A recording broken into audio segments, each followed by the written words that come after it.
the issues are not related.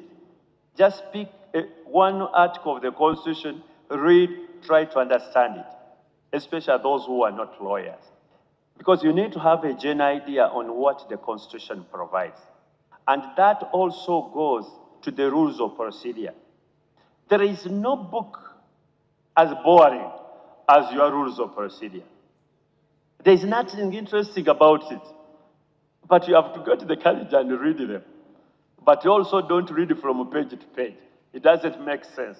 You'll get confused by the time you go to the 5th page, you've forgotten the other one.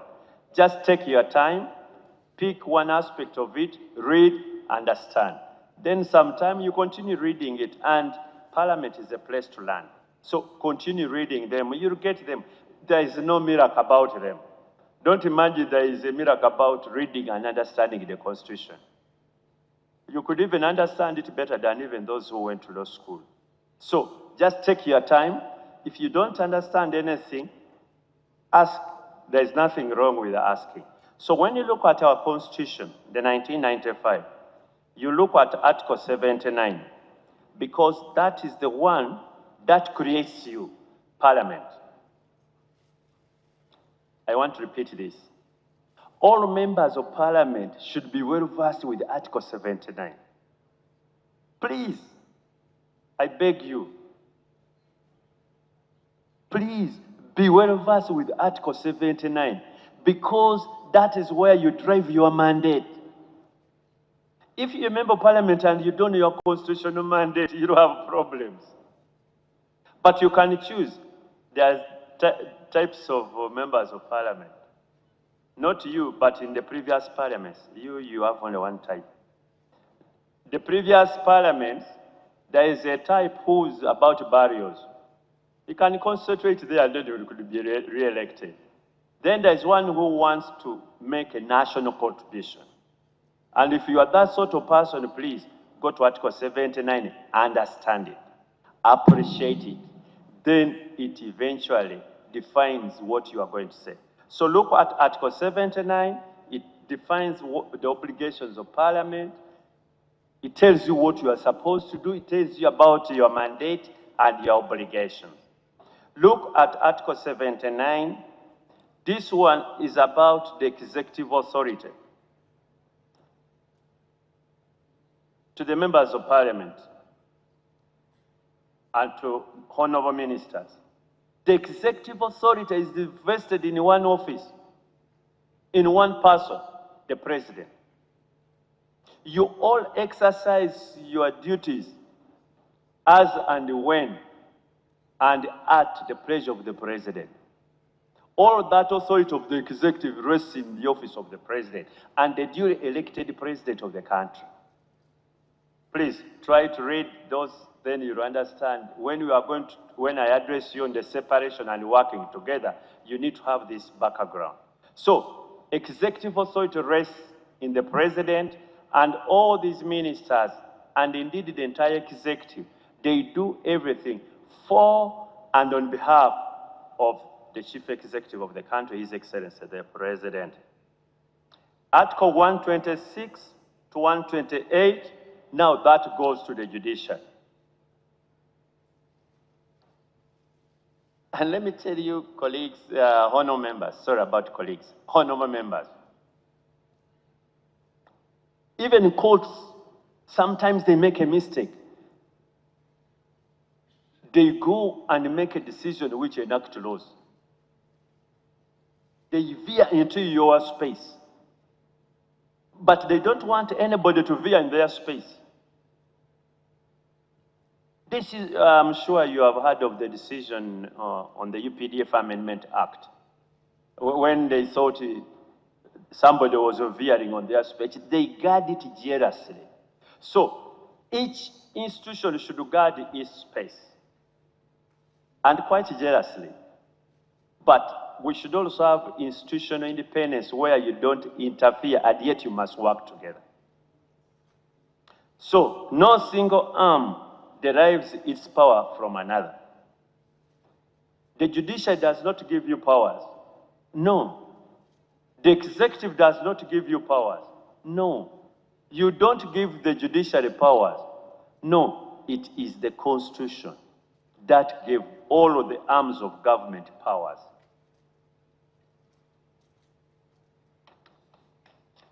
Next slide, please. This is the functional division of labor. The legislature does legislation and oversight, making laws and scrutinizing government actions. And I think the leader of opposition was very emphatic on this when he was making his comments. Oversight. Your role, basically, basic role, you have other roles which are spelled out in the Constitution, which I'll tell you. But your role is to make laws for the good. You know, you've got a distinguished clerk, a lawyer, senior lawyer, of course. You have got the Speaker of Parliament, a very senior lawyer. Never mind what he said. I wanted to make some comment when he's here, but he has gone away. That was tongue in cheek. He didn't wish me not to come. But that's nature. It happens. He would have been very glad if I were part of his house. Why? It is only me and him, only two in the east of that parliament, who have chaired both the legal committee and the committee on rules of procedure. We only two. And he was my chairman. When I chaired the legal committee, he was still practicing law as a state attorney. He wasn't in parliament. So I have high respect for him as a lawyer and as a friend. And when he came, he became the chairperson of the legal committee, and I was his member, very obedient member. So me and the Right Honorable Oboth, we've come from far. He only missed my physical. Congratulate him on assuming that office. We've talked on the phone, but I wanted to congratulate him physically, but he's away. So, one, your roles, legislations and oversight. Two, the executive, implementation. You implement the laws that have been passed by Parliament, and then public administration management, the entire arm of government or of state called the executive. The judiciary's role is just to interpret laws and resolving constitutional disputes. That is their only role. So when sometimes in their decisions, they make orders which turn out to be read like laws, that will be interfering in the space of the legislature.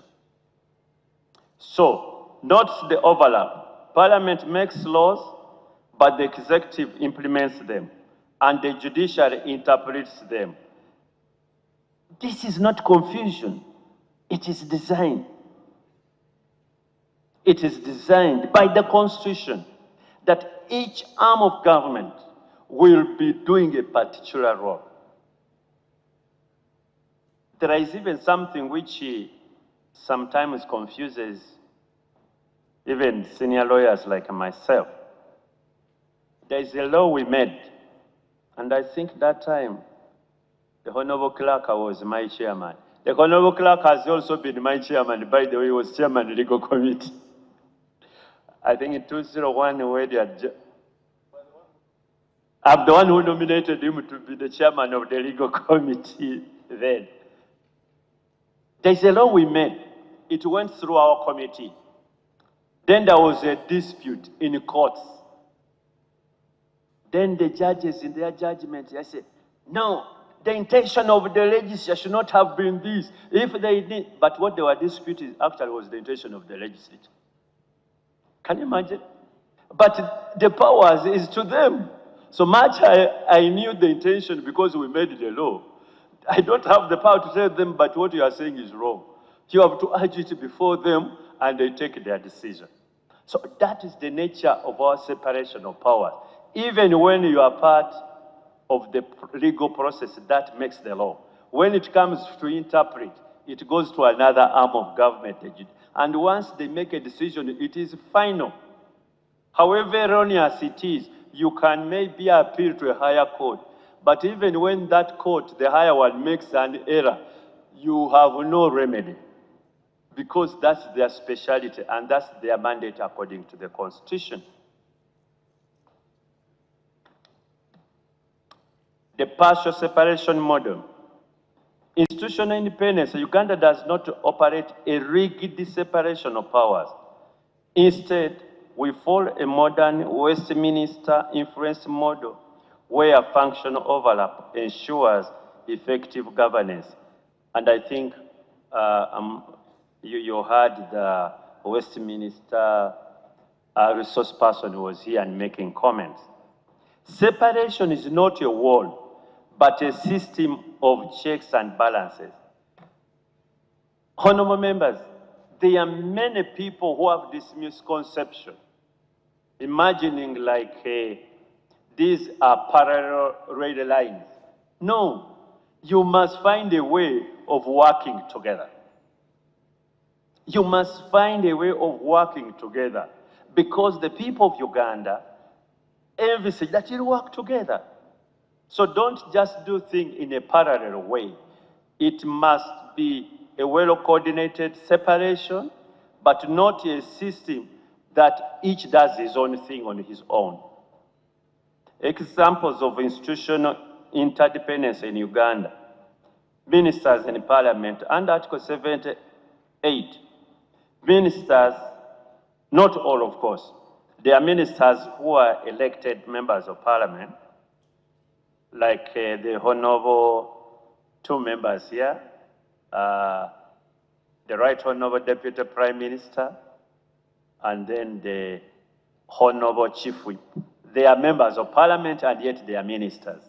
But then there is another category who are ministers, but they are not elected members of Parliament. I saw Jane Ombadi, I think he was here. Yeah, Jane Ombadi there. Jane Ombadi is a minister, but not an elected member of Parliament. Those are what we call them ex-official members. Of course, once they come to Parliament, they are like any other MP, only they don't have a voting right. So you have the executive being part of Parliament. So that is the sort of model which is partial separation. That today, the executive is part and parcel of Parliament. The ministers who are elected have all the rights, including voting rights.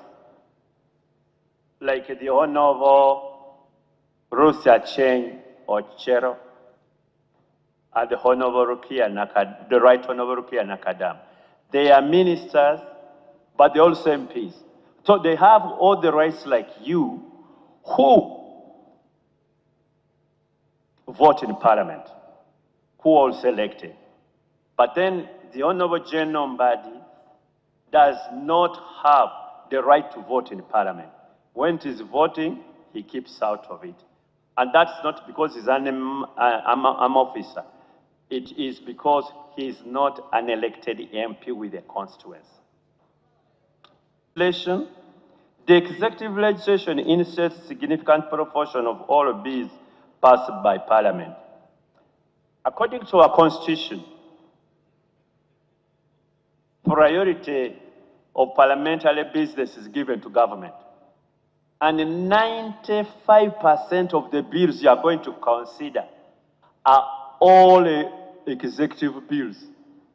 5% or even less could be private members' bills. But 90% of all the bills will be executive initiated. So you have a law initiated by government, the executive, and you'll find it is even the ministers, relevant ministers who sign them. And once it comes to Parliament, you go through it through your relevant committees and enact a law, but it was initiated by government. Government participates again during the legislative process until it is passed. There is another legislation by executive.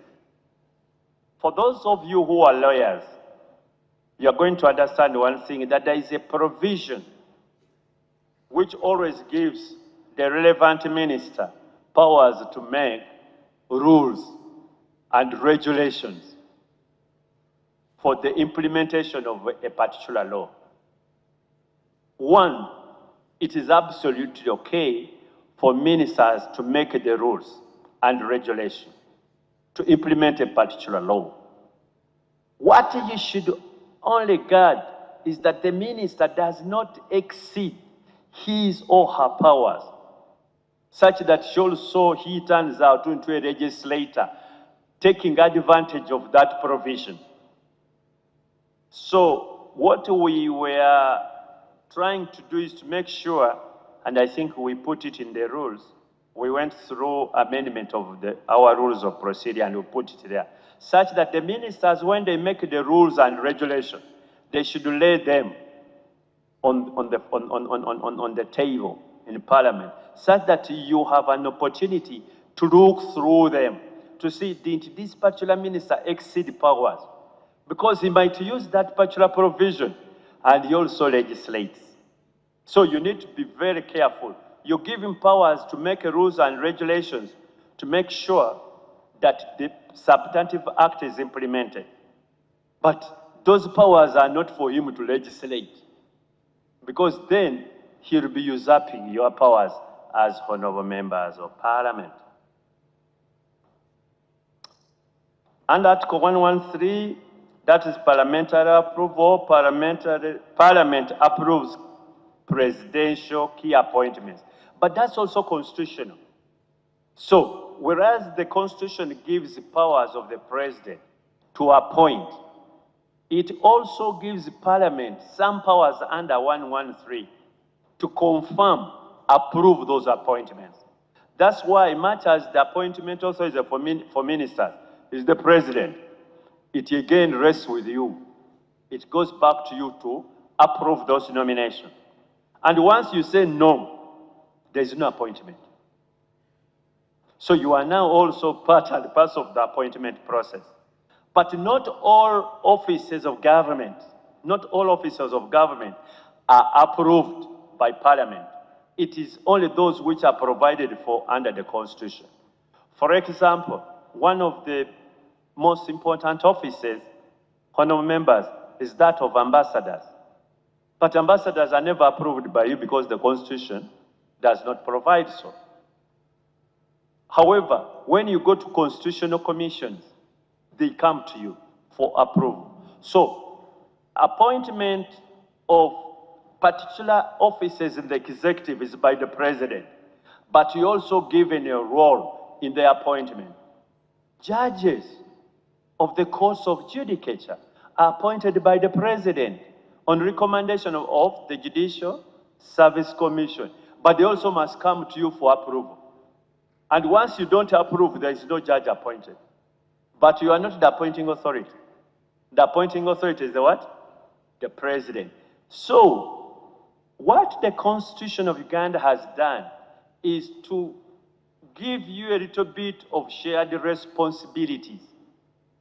And there is no magic in finding the reason why. You are a one football team, for those of you who love football. And you must score in one goal. And that goal is for the good of the people of Uganda. All of you are supposed to be working together to make sure that you score in that goal and as citizens are happy because you are delivering as a better country. Unnecessary competition, unnecessary conflict is a disservice to the people. Unnecessary competition, unnecessary, rivalries is a disservice. You are supposed to work together to make sure that you deliver on your constitutional mandate for the good of the people. So, yes, there should be competition amongst politicians and rival political parties, but it should be in the context. The context should be maybe policy alternatives, but not the good of us as citizens. We want the Parliament and the Executive to work together to deliver for us as citizens. And that's what the Constitution envisages.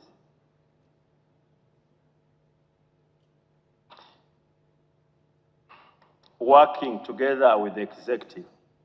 Effective governance requires Parliament and executive to cooperate.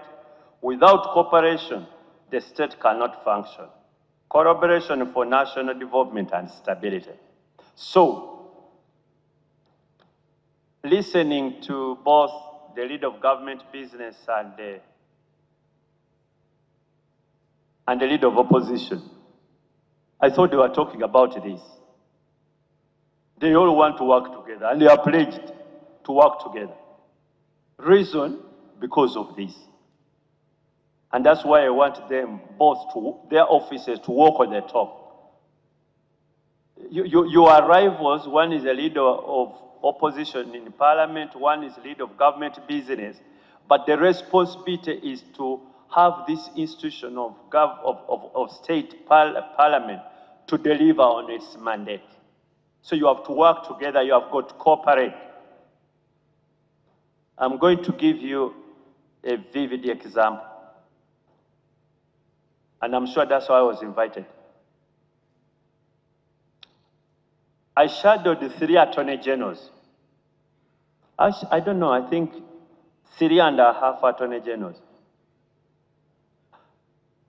I shadowed, let his soul rest in peace, Professor Dr. Kidu Makubuya.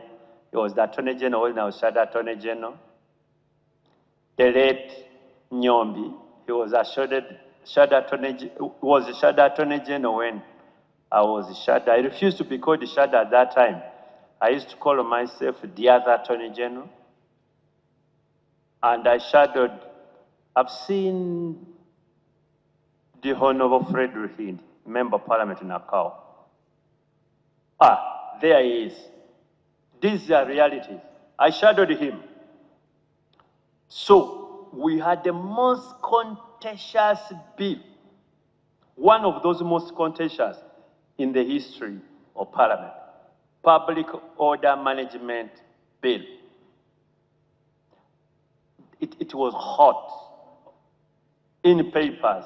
It was hot in Parliament. The Right Honorable Rugunda was the Prime Minister. They said, how do we diffuse this tension?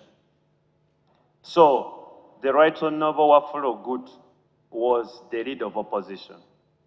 So they met, the Honorable Rugunda and the Right Honorable Ogut. They met to see if they can strike some balance. I'm waiting for that opportunity. One is here, one is not here. When the Right Honorable Nabanja and the Right Honorable Senyonyi sit both of them to say, now what do we do? 2 of them. One leader this, one leader this, because there is a crisis. Then they also agreed that it's not about us too. Let me call my shadow cabinet and you also call the relevant ministers, the other side. So, Right Honorable Rugunda called the then Minister for Security was, I think she's passed on, Mary Kororo. Is that the name Kororo, Karoro? Okrut. General Katumba Wamala was, I think it must have been either Army Commander. Honorable, if you remind us. So they called the Army Commander, they called the Inspector General of Police, Minister of State for Security, and all the security apparatus, they were there. The Honorable Gut also called his team, and that included myself. Is Honorable Fungaro here? Caps? I don't think he's in the audience, but at that time he was a secretary, he was a shadow minister for, I think, defense. We also a team, this side and this side. So we went, and you can't imagine in the boardroom of the Prime Minister. We sat, we discussed, agreed, disagreed. Then they said, if the issue is the law, Attorney General, go and sit with this shadow Attorney General. Go and resolve this for us. So me and the Honorable Frederick were given the assignment to go and interpret each and every clause for them. So the Honorable Frederick calls a meeting in his chambers. We go there and he said, no, my brother, you know, we agree on this, some we don't agree. Why don't we ask some officers of the ministry to come and help us? I said, fine. So he brought in around 3 commissioners and he explained to them what was the problem. He said, you guys do this for us, bring us and advise us. We gave them, I think, 2-3 days. They came with a memorandum. So they gave it to us, and we went through them. At the end of the day, we had a meeting of the mind of the Public Order Management Act bill at that time. All the worries were not in the law. I repeat, all the worries of the Public Order Management Bill, which eventually came Act, were not in the law. Everything was being talked about was the misinterpretation of the law. A situation which some continues up today. Because me, as the Attorney General and the Shadow Attorney General, we signed a joint advice. Unprecedented. It has never happened. And I don't know whether we've had any other since that time. Where you've got the Attorney General and the Shadow Attorney General signing a joint interpretation of the law on each and every clause of that bill. Then it goes to the executive, the police is interpreting its own thing, the LOCs are there, the RDCs are there, everybody. Yet we had a joint interpretation. We were acting in good faith for the better of the country. So, it is not every other time that you have rivalries, that you have competition. You must click and find a way of working together, despite the separation of powers. I may be taking too long. I don't know whether I need to summarize. Avenues of... No, that's not the slide, please.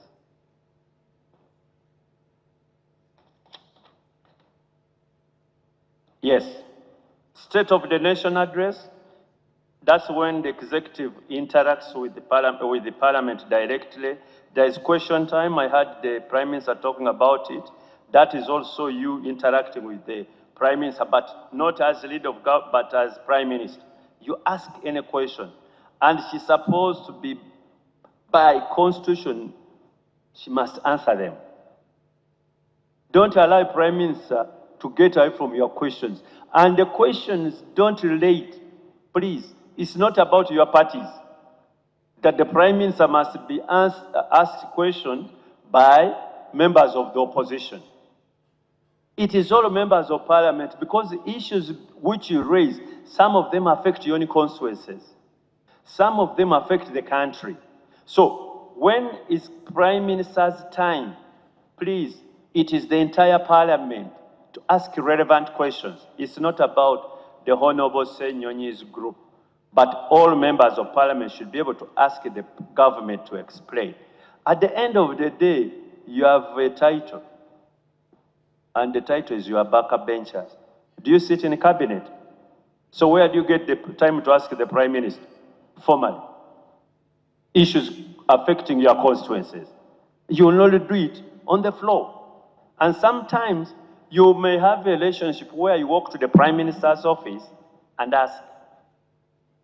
But not all of you will be walking there and asking. Sometimes what you are asking is of a general application. It applies to the entire country. So the Prime Minister gets an opportunity to answer, or you bring it to the concern of government, such that government follows it up. Committees. Committees have direct interaction with the ministers, departments, agencies of government, and then you can raise all the issues. Legislative partnership, next slide. Parliament is not a rubber stamp. While most bills originate from the executive reflecting policy priorities, Parliament is not a mere approving authority.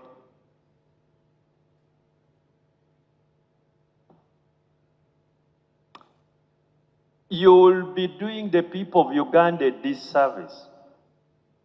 We can even look at the check which you people pick as Parliament. If your duty is to rubber stamp, that will be shortchanging us. You are supposed to do scrutiny. Because you remember when you were campaigning, what did you tell the people of Uganda? You'll be talking, you're in Parliament, speaking on their behalf from all your villages. And on that basis, they elected you. How can they elect you and you go ahead and you become a rubber stamp? You'll be absconding from your responsibilities. But when I say you're not a rubber stamp, I'm not saying it is you to become, it's not rivalry between you and the executive. The executive brings its bills, its budget, then you go through it. Where you disagree, you say, by the way, this we can do it better. And the executive is supposed to listen. Sometimes you'll have disagreements, because disagreement is normal. But you are supposed to be complementing each other. Parliament cannot afford to say that ours is about approving the executive. But that does not say that you are going to obstruct what the executive is doing. Because the executive also doing everything in the name of the people of Uganda and in good faith.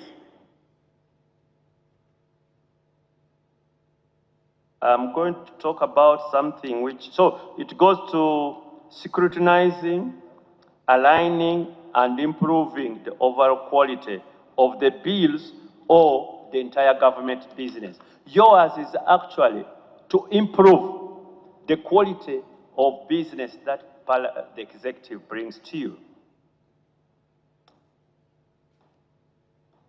Maybe let me put it here. Next slide, I'll slip it just.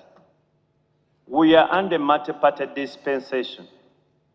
The majority of members of Parliament belong to the National Resistance Movement.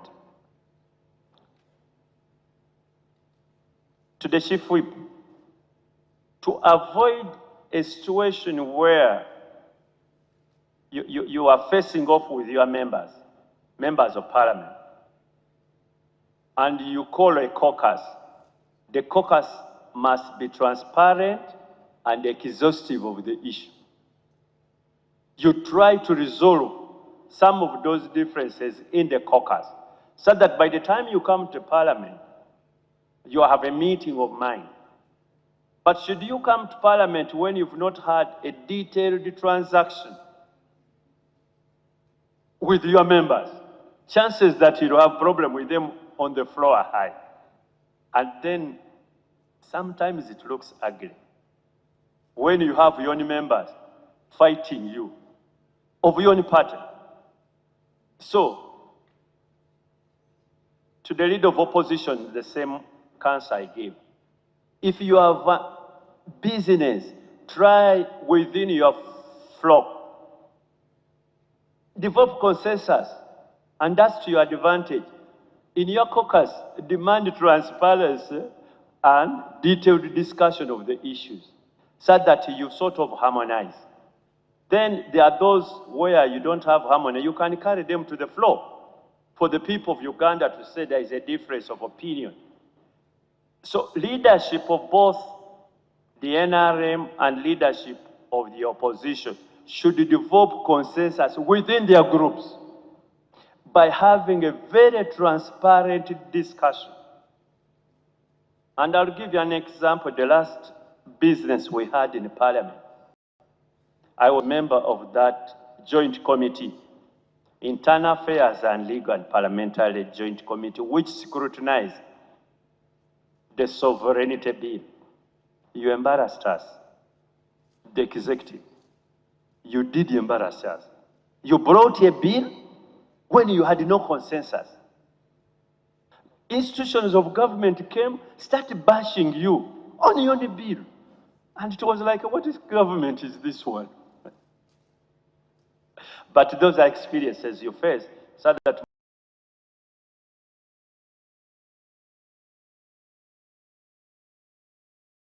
tomorrow you don't repeat the mistakes. So try to have serious business discussed within your caucuses and develop consensus. When you come to the floor, it doesn't look ugly because there are those people who don't wish Parliament well, who will jump on it. Oh, you see what's happening in the Parliament? And with these days of social media, oh, they don't have a field day. So you need to resolve, discuss in good faith, don't force positions to your members. Convince them such that you carry them along. Sometimes they have another thing they do, Honorable Rusachev. They run away. They stay away they stay in the corridors, they stay home. So, I don't believe in this one. Let them do it themselves.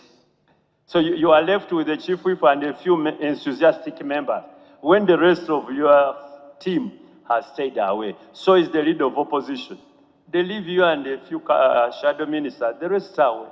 Why? You've not developed consensus. So you need to do that. Who controls the budget? The budget is a function of the executive, and the president is the national, is the minister of finance. The real minister of finance is the president, though he delegates to my brother now, Henry, the Honorable Musasi. So, but much as this budget is for the president and executive, it is you who appropriates. And your biggest obligation, national obligation, is appropriation of the budget, because that is the national cake. Everybody is talking about national cake. National cake is the budget. What resources go to what area and for what? So that power of the purse, which is under Article 155, is a joint one between the executive and Parliament. So they come to different sectoral committees with figures, and you're supposed to make an input. A parliamentary committee that does not make an input in a budget is a useless committee. How? Because you are talking about your people, what resources are going to your people. So that is a shared responsibility between the executive and Parliament. And when Parliament brings what we call the sectoral allocations with either the budget framework, it goes to your different committees. You make a report. Those reports now go to the budget committee for harmonization. That they have already picked your ideas. And those ideas are now harmonized within the budget committee. So this is also a shared responsibility for which, as I said, working differently, separately, but together as arms of government.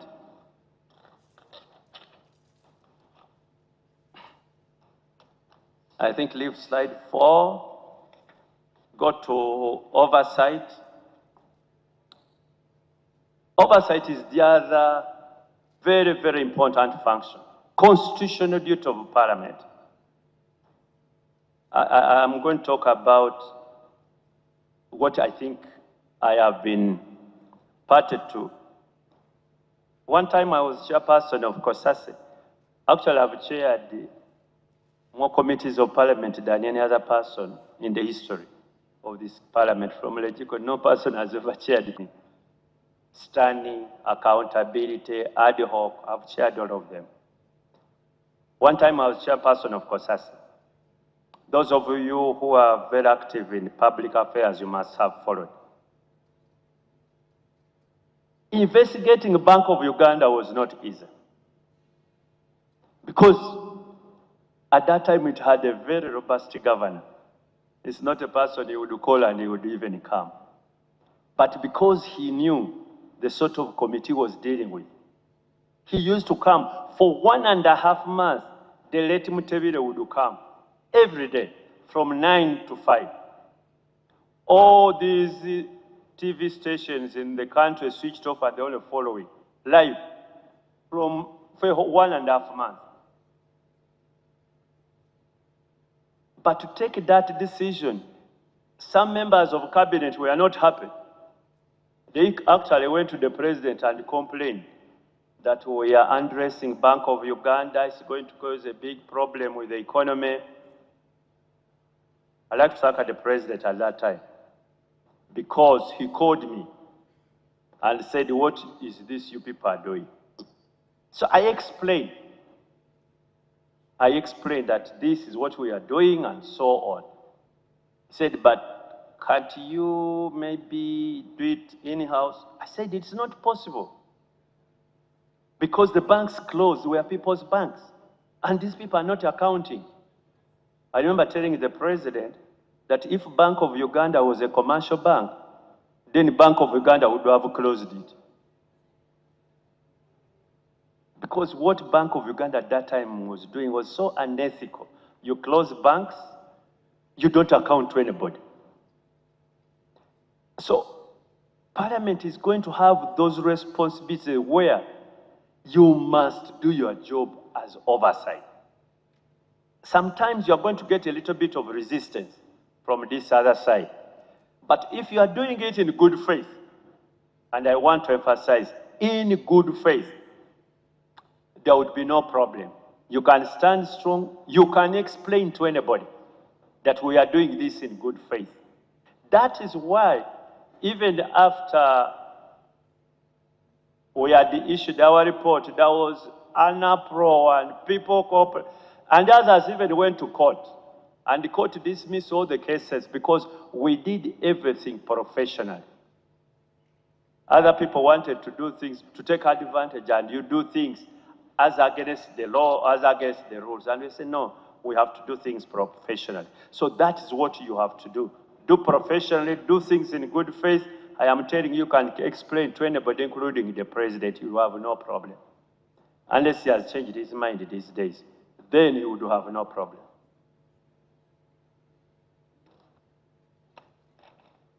Reinforcing, I think this is the last one, Mr. Chairman, reinforcing independence and jurisdiction. You see, if you are talking about powers, there is that, are you going beyond your powers? Is this institution interfering with this one's powers? So that has been litigated upon by many, many cases, including constitutional court decisions. And I give so many decisions, which I said I don't want to bore you with that. Attorney General versus Michael Kabaziguruka, you remember that UPDF Act case? Semogerere versus the Attorney General, legislative authority to the executive, protecting parliamentary sovereignty, and many, many other cases. You even had strains, a conflict. I don't know whether I was honored, but I was party to some of these conflicts. For example, in 2005, removal of presidential term limits.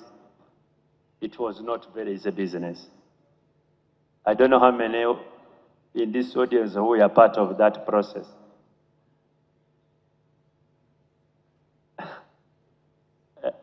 Honorable Adolf was, yeah, actually, the Honorable Adolf was the Deputy Attorney General. There are not many, but those are difficult days. You are going to have quite a number. Just have very strong shock absorbers. Because you are going to have there is no way to have 5 years without some of those things. They will be there. Removal of presidential limits. I was there. Marema Birizi.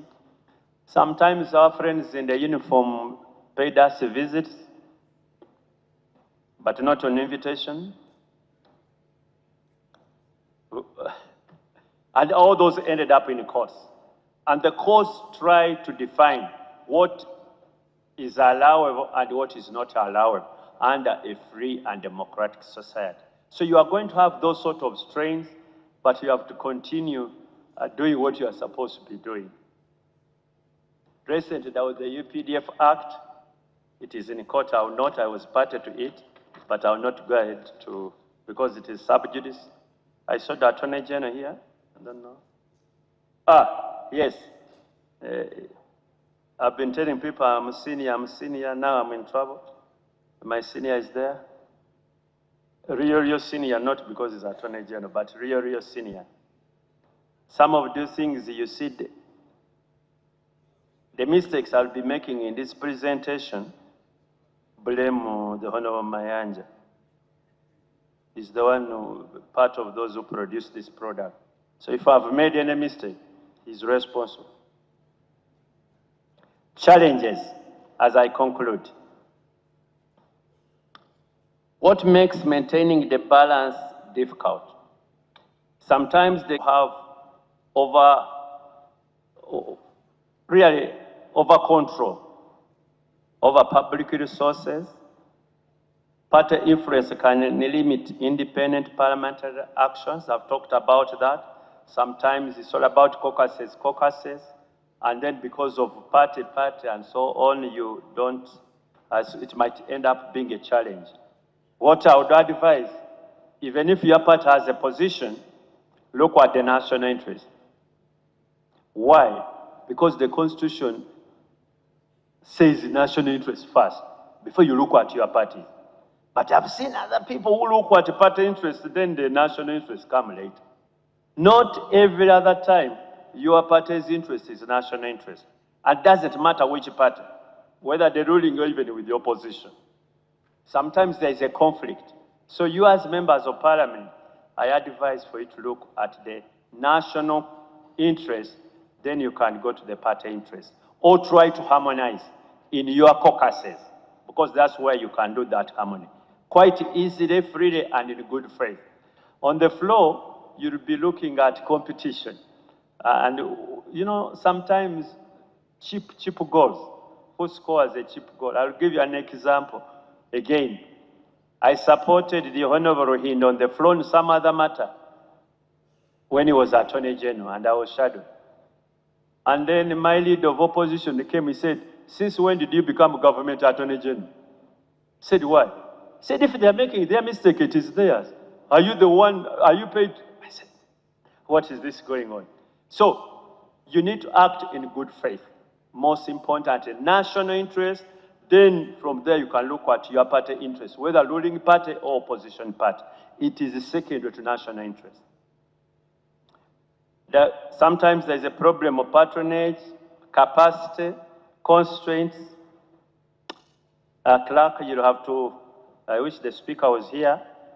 Some of this money you are saving, I would really counsel that you forward it to that department which builds capacity of MPs.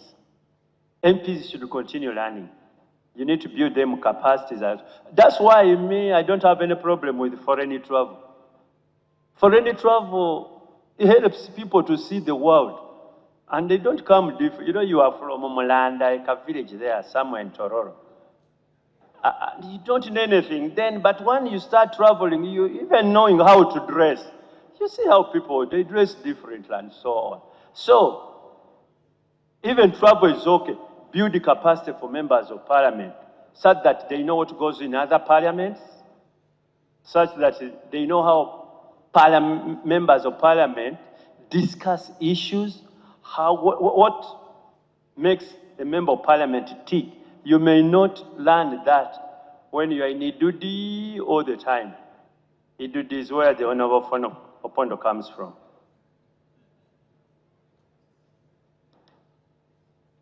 So there should be next choose. These are realities which you will have to navigate.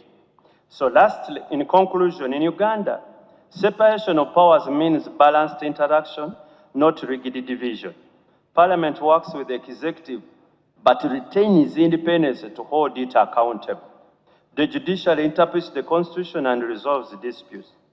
As Justice Odochi's three cooking stones teach, Parliament must stay firm and balanced. Weakness invites executive overreach. I repeat, your weakness invites an overreach by this side. The choice is yours. But excessive confrontation, I repeat, Excessive confrontation, you, paralyzes governance. So you don't need that excessive confrontation if you are disagreeing. Find a way of minimizing your differences and harmonizing, other than confrontation. Don't work for the gallery. Success depends on collaborating without capitulating and overseeing without obstructing. Essential for democracy, constitutionalism, and national development. Thank you very much, and please have a good 12th Parliament. Article 79, which you can go back and read. Powers of Parliament to make bills in Article 91, but these powers are not absolute because the executive can also check Parliament in its making of laws. The judiciary can check Parliament by nullifying laws which are unconstitutional. Article 155, he said, is an appropriation of the budget is shared between the executive and Parliament. But he also mentioned an article which is very important for honorable ministers, Article 99. I would like to invite all ministers to read Article 99 of the Constitution. And he said, all executive authority of government is vested in the President. Ministers who read this article and understand it very well and practice it stay very long in cabinet. It helped me when I was in cabinet. I stayed there for 18 years. But I understood Article 99. Sometimes ministers behave as if the power they have is theirs. But the power you have, honorable ministers, is derived from the President. So on critical matters of policy, never introduce a new policy in your docket without reference to the President. Major policies, always refer to the President. If you have a new policy, send a concept note to the President, and the President, if the President clears you, go ahead. So your power is derived from the President. Now, I would like to ask Madam Rose Semakula to come and chair the next session, and then we shall advise you on what will follow.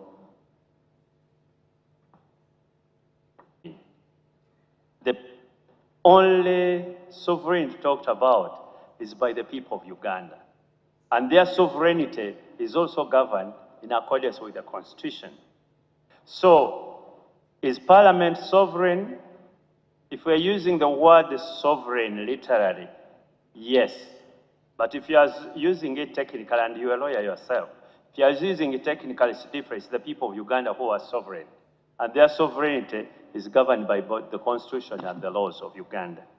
But that does not mean to say that Parliament does not act independently. It does act independently. And to go to the question, I think the honourable member from Wakiso was asking about Article 155. You need now to understand the legislative process. When you go through a budget process, it ends, I don't know whether one of Musasi has left. I think he has. It ends with the appropriate act. The appropriate act comes from the appropriate bill. And what is the process?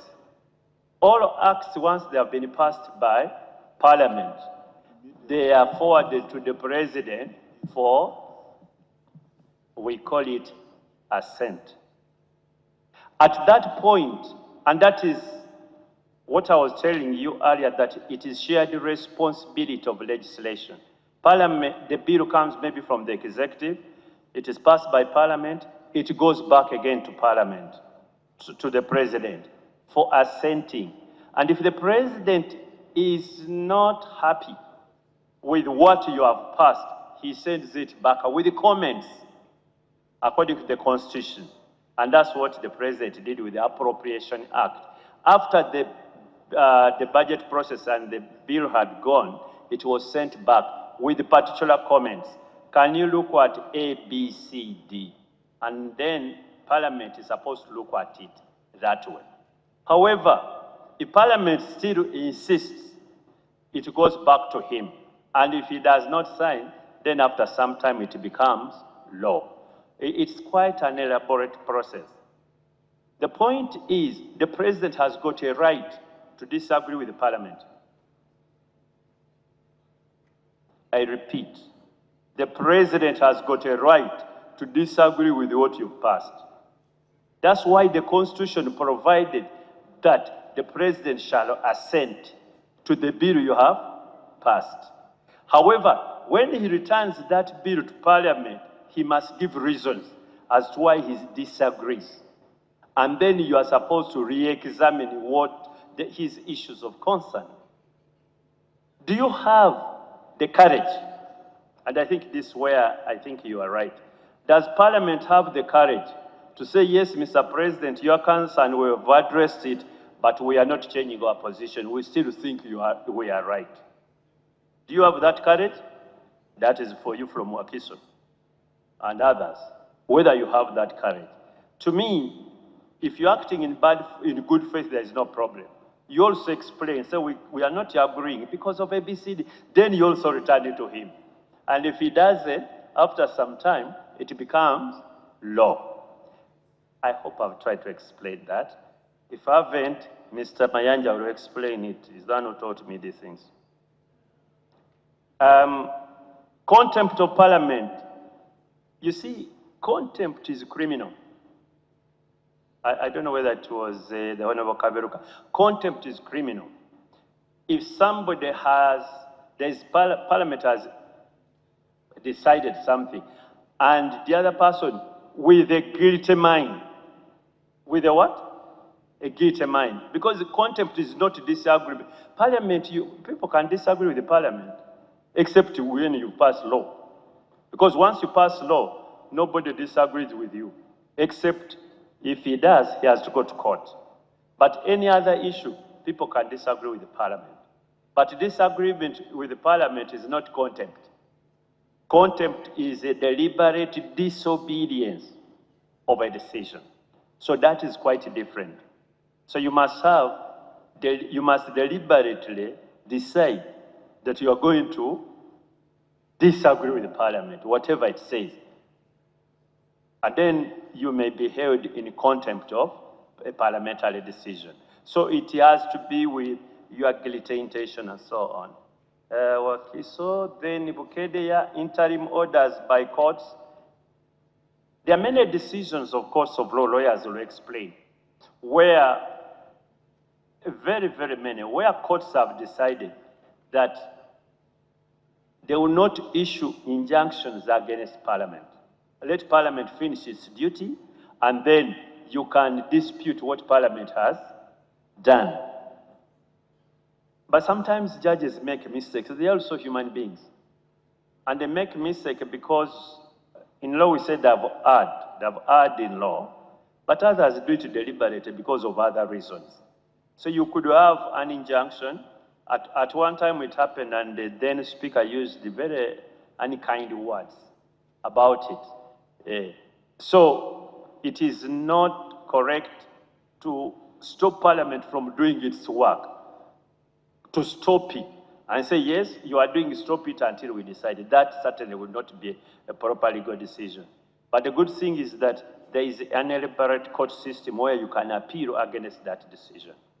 But I'm sure the Right Honourable Speaker would not be happy if he's chairing a decision, a process, and some magistrate issues an injunction against the speaker. Some magistrate, I'm using the words deliberately, issues an injunction against the speaker. I think that would be very, very untidy and unfortunate. So, courts should be cognizant of the fact that parliament is an independent arm of government. If there are disputes, let parliament finish its work and then take it to court, and court will determine whether parliament was going beyond its powers or it was what we call ultra vires. So it is not normal. It is not legally correct for courts of law to start issuing injunctions against parliament or even government for that matter, except when government has has taken a final decision. That can only happen in the rarest of cases. To me, it should only be a matter of life and death. The Honorable Counsel, I think it is the last question I have. Yes, this question you ask, it's not about answers. No, and Right Honorable Nakadama, you need to listen to this. When members of Parliament are asking questions, they are asking for solutions. In most cases, they are raising problems. There is this problem, but Honorable, the Right Honorable Nabanja has done very well of late. Because she even gives orders there on the floor. That's the experience we've had. She's been an unorthodox lead of government business. I'll tell you, the Right Honorable Rugunda will say, did you say, is it right? It is not right. Then he sits. Because that's what you would ask. People would ask questions, then he gives them the answers there and then. So you need to be careful how you ask the question.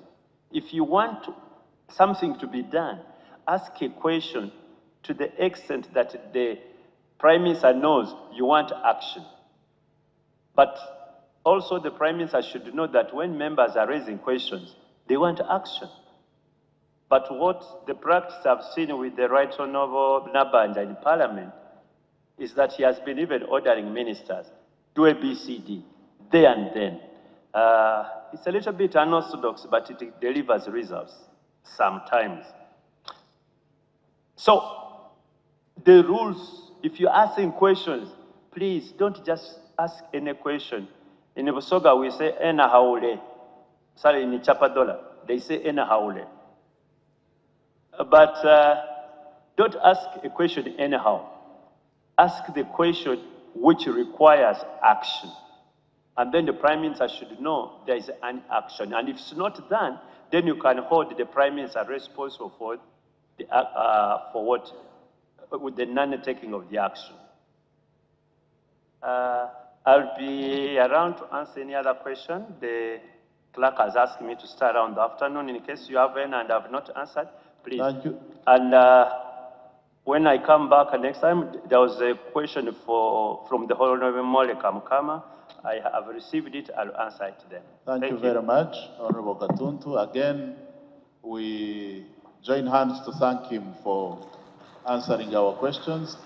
Mr. Odeke, please come forward and guide us on the next program to follow. 1 + 1 is 2. Don't rise to talk except when you are clear on what you want to say. Please, because you are going to be caught by time. 2, don't meander in preambles. Because you meander in preambles, before you could reach the point, you'll be caught by time. 3, it's about research. Once you stand up and you give the presiding officer comfort, if you speak about what you know, but you meander around and then eventually when you want to talk, they have switched off the microphone. So you need to learn to be speaking precisely and concise. Don't please. It doesn't help. And you give the speaker, because he's got to manage 500 people wanting to contribute. However, Jesus, like he is, I know he's a Christian, the current presiding officer, it's not possible to give all of you 20, 30 minutes. Where will we get that time? And you can imagine these practical situations. 50 of you stand up at the same time, and he has 1 hour. 50 have stood up. And all of you want to speak for 10 minutes. Where will you get that time? So, right from now, just know that the speaker does not have all the time to give you to talk. So, if you stand up, please stand up on what you know, what we call evidence-based. Don't indulge in irrelevancies, and please be precise. I am great, Right Honorable Speaker, The last 5 years I've been the chairperson of the Rules Committee. I tried to address it in the rules. I failed. Because there are members who are gifted. Within 3 minutes, they can make a point. The others who are not, he can only make a point after 10 minutes. Can I say something which, there is only one person I can harass in this hall. It is the Honorable Fonopono. You see, when we are growing up, we would try to befriend the other people, the other gender. But then others, before they make the point, they take a whole 2 hours. Then you have a smart Fonopono who takes 1 hour to 20 minutes to make a point. So that is also natural, that there are people, Right Honorable Speaker, you have to forgive. He wants to make a point, but he's dragging. Yes, he has an idea, but put it precisely and in that short time, he doesn't have that talent, that skill. So the presiding officer has to do a little bit of balancing. But the more he studies you, the more he will know that when he picks the Honorable Minister, he knows that she will make a point in a short time. When you pick the Honorable Anyakun, you know that one takes time. So he might give another 1 or 2 minutes, but eventually she will make the point.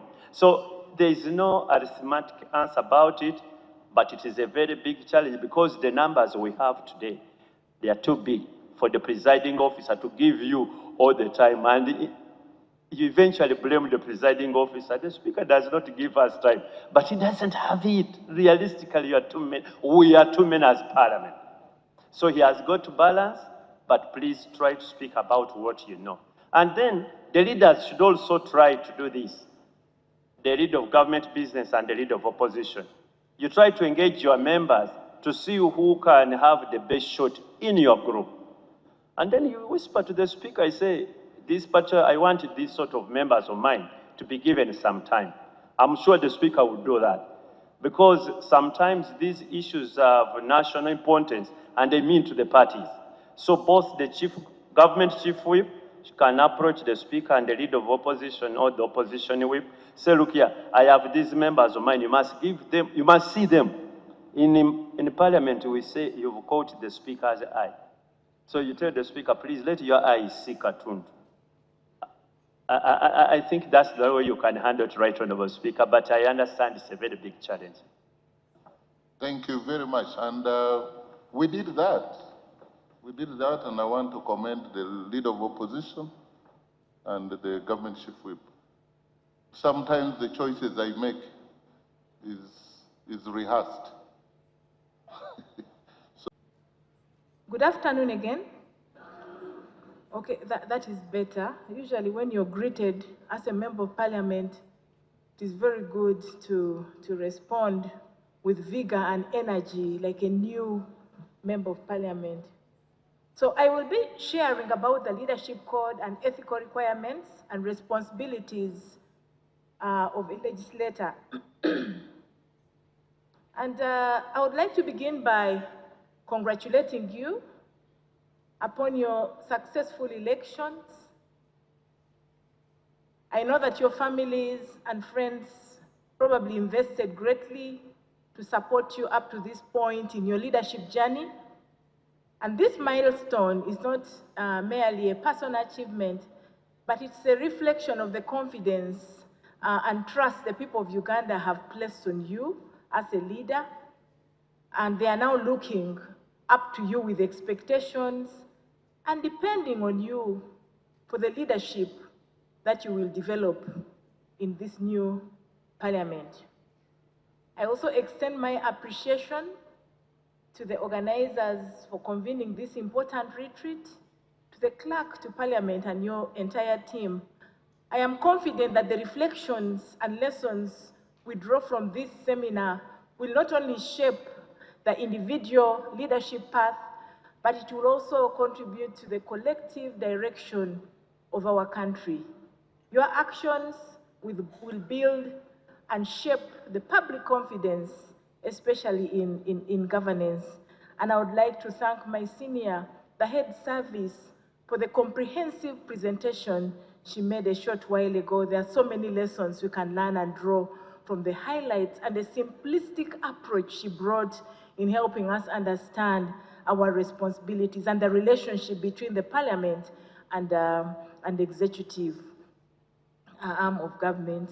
So my presentation basically will look at the issues to do with holding public office in public trust, and then we're going to look at our constitutional responsibilities before we delve into the responsibility, especially when it comes to issues to do with declaration of incomes, assets, and liabilities as members of parliament. From the directive objectives and national objectives and directive principles of state policy under objective number 26, you realize that public office is held in trust of the people, and leaders are therefore answerable to the people. As members of parliament, it's your key responsibility to be answerable to the people, and all lawful measures must be taken to expose, combat, and eradicate corruption and abuse of office. When we talk about accountability, it's therefore not optional, but it's mandatory. It is a foundation upon which public trust and confidence in government institutions are built. So when we talk about building trust, the requirements to declare your incomes and assets and liabilities in a bid to build that trust with the people we are representing, it's very, very important, and we need to take it quite seriously. And when you're holding public positions in trust of the people, I have seen members of parliament, after succeeding, when you go to your villages or your constituencies, some people now leave their cars at the trading center, and then they take a border so that the villagers don't get to detect that they have come. So we will be talking about integrity, truthfulness, and honesty, even in our relationship with the people in our constituencies. We have a mandate as the Inspectorate of Government, and our mandate originates from the Constitution of the Republic of Uganda. We're established under Chapter 13 of the Constitution. There we have our functions quite outlined within Article 2 to 5 of the Constitution and Section 8 of the Leadership Code Act, and of the Inspectorate of Government Act. And our functions are basically to promote adherence to the rule of law, principles of natural justice in administration, and to eliminate corruption, abuse of authority, and misuse of public office. We also promote fair and efficient good governance, and then we supervise the enforcement of the Leadership Code of Conduct, which we are going to be talking about a little later. Our mandate in the Constitution provides for the jurisdiction of the Inspectorate of Government. And ladies and gentlemen, we have a line ministry, and our line minister is here in present. Our ministry is the Directorate for Ethics and Integrity. The Directorate for Ethics and Integrity does the coordination of all the anti-corruption efforts with the Interagency Forum. Perhaps our minister, you stand up for recognition. My minister, Honorable Rose Lily Akelo. Ladies and gentlemen, she is our line minister. The Constitution provides for the jurisdiction of the Inspectorate of Government, but it's also important for us to note that the Inspectorate of Government is the lead anti-corruption agency in the country.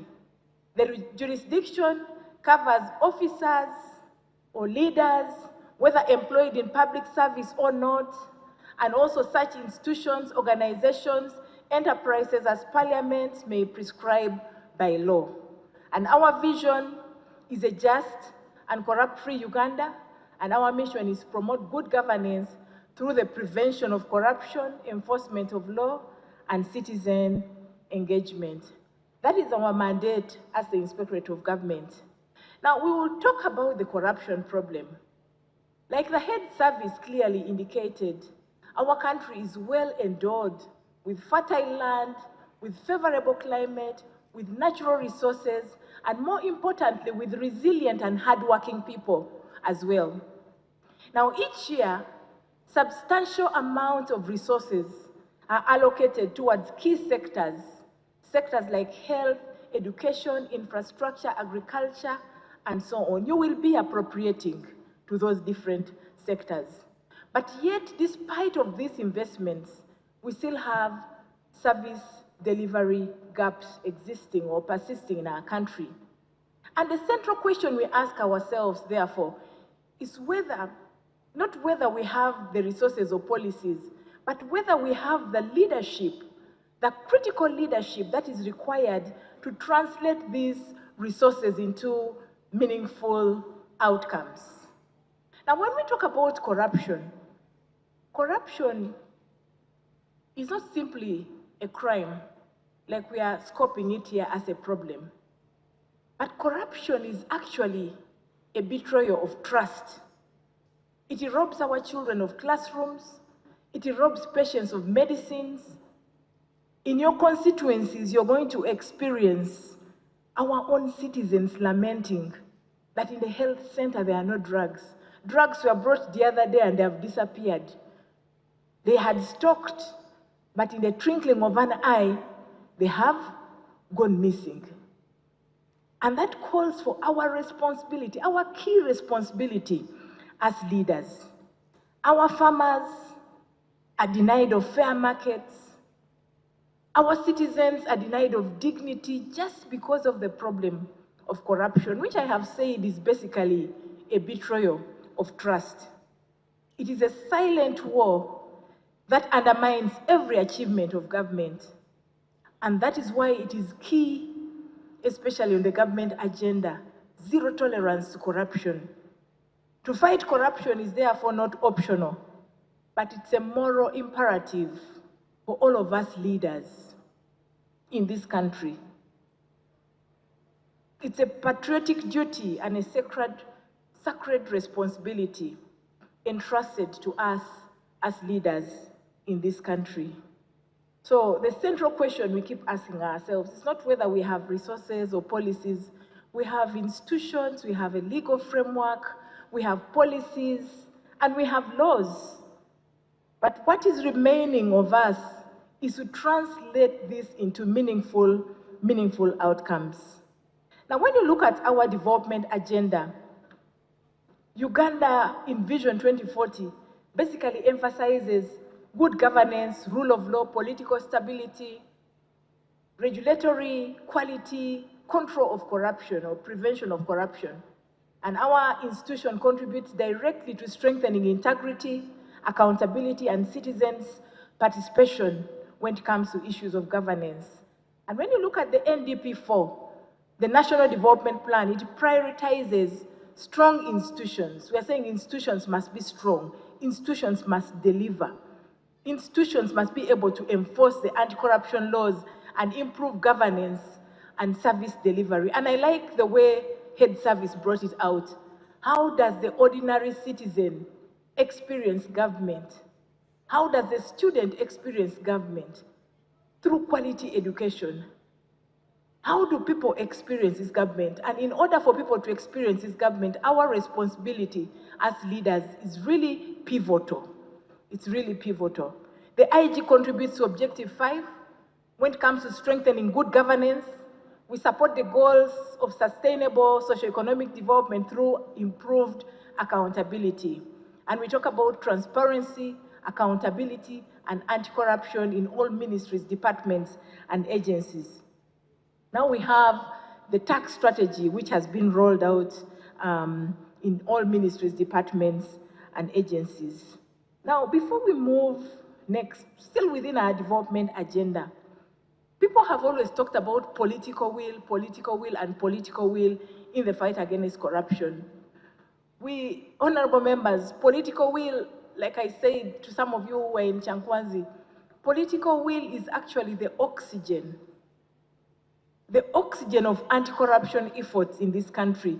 Without it, the laws will remain dormant, institutions will remain weak.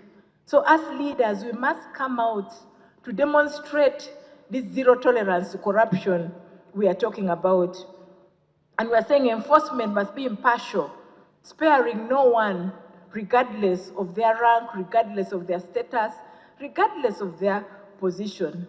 Because when we talk about the rule of law, laws apply equally to everybody. It doesn't discriminate that, no, you are a member of parliament, you are a CEO somewhere, you are the director in this institution. It has to cut across equally. The highest officers are expected to set the tone, by leading by example, showing by example that corruption will not be tolerated. So when we talk about political will, again, political will transforms anti-corruption from rhetoric to reality. So if we're going to move towards reality, moving away from the academic, legal jargon and discussions, we need real action. We need real action against corruption in this country. When you look at our ministerial policy statement for 2026-27, it's aligned to the 10-fold growth strategy and the 4th National Development Plan, whose overarching goal is to achieve higher household incomes and employment for sustainable economic transformation. But it also supports effective implementation of government investments in industrial development, in science, in technology, in innovations, and so on. So among the stakeholders, or among the enablers, is eliminating corruption, because we cannot see this sustainable economic development without fighting or dealing with the problem of corruption in our country. Now, when you look at the Constitution, the constitutional basis, the 1995 Constitution basically entrusts Parliament with core functions, with core responsibilities, which facilitate the development agenda for this country. And Article 77 establishes Parliament as the national legislative body and sets out its composition as well. And this provides for representation for all Ugandans who speak through you, the members of Parliament, who are their elected leaders. You ought to consult with them on different issues of national concern and bring their views to Parliament. You are therefore their mouthpiece, you're their voices, you're their representation here in the House. Legislation is provided for under Article 79, where Parliament is charged with the responsibility for making laws that promote justice, human rights, and also facilitate development. Now, when you look at Article 90, Article 90 basically provides for the committees of Parliament and empowers them to carry out oversight and accountability functions. And this ensures efficient utilization of public resources and service delivery. And when you move down to Article 152 to 156, you find that Parliament is empowered with authority. Parliament has authority to authorize, to approve, to scrutinize public funds and expenditure. So you, the members of Parliament, are therefore mandated basically to safeguard the taxpayers' resources and ensure that there is value for money. The Constitution entrusts you with lots of power and authority, and you must exercise this with integrity, with accountability, with transparency, so as to gain the public trust we are talking about. If we are to gain public trust and promote efficient service delivery, we must therefore enact clear, fair, and enforceable laws that reflect the public needs, that protect the rights, that uphold the rule of law as well. And as leaders, I read somewhere that leaders are readers. You've got to be readers. You've got to improve the quality of debates in the House. By show of hands, please show me who are coming back, who served in the previous Parliament. By show of hands. Okay, congratulations for coming back as repeaters. Can we have the new members? The new? So the new members have it. So are you ready to enact fair laws? Laws that reflect the public needs, that protect the rights and uphold the rule of law? Before you go into enacting laws, you've got to do detailed research. You've got to read, because leaders are readers. You're representing constituencies. Are you able to represent those constituencies impartially? Are you able to listen to the diverse views of the people and balance the local needs with the public good? Okay, can you tell between what is the local need and what is the public good? Because remember, laws are enacted for the rights of the people, for the public good, to ensure that there is safety, to ensure that there is harmony, to ensure that the mischief is treated in the community. Are you able to exercise oversight? The head service talked about your oversight responsibility.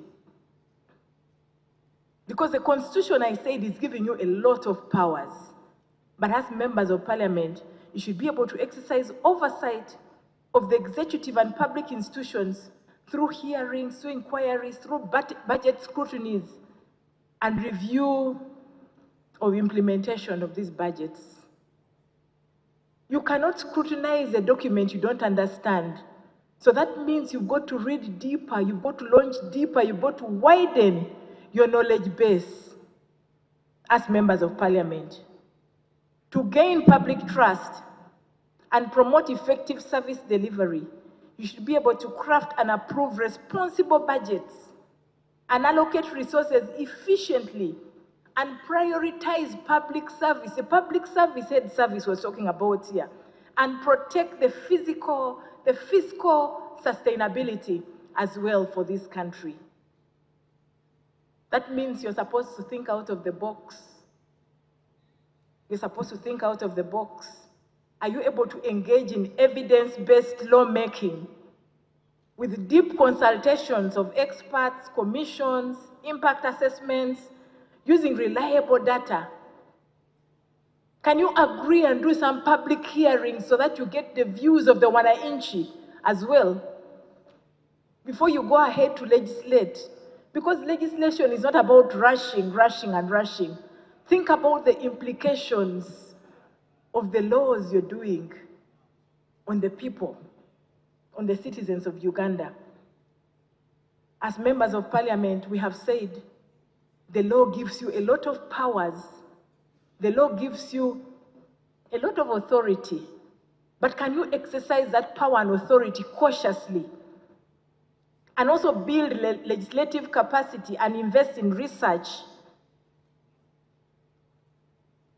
Can you facilitate inclusive participation and balance short-term political pressure with long-term national interests?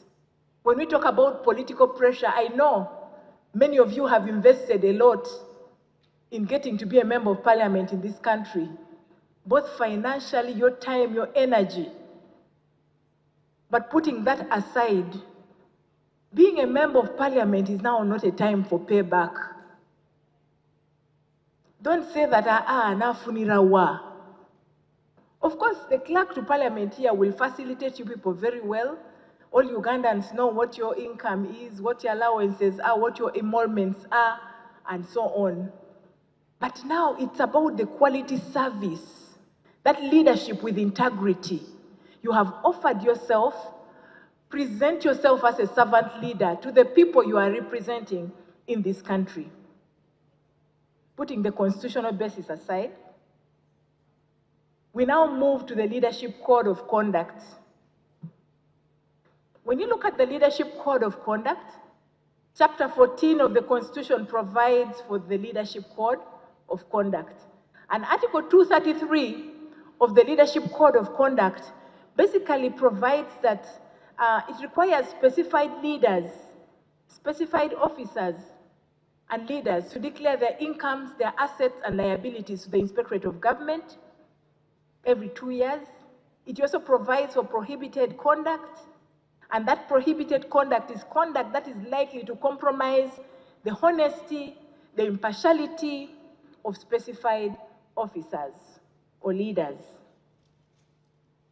And the conduct that is likely to lead to corruption in public affairs, which is detrimental to the public good or welfare or good governance. And the law also prescribes penalties to be imposed for breach of the code without prejudice to the application of criminal penalties prescribed for the breach in question. And it also prescribes powers, procedures, and practices for ensuring that effective enforcement of the code is happening, and it makes other provisions necessary for ensuring that there is promotion and maintenance of honesty, impartiality, and integrity in the conduct of leaders.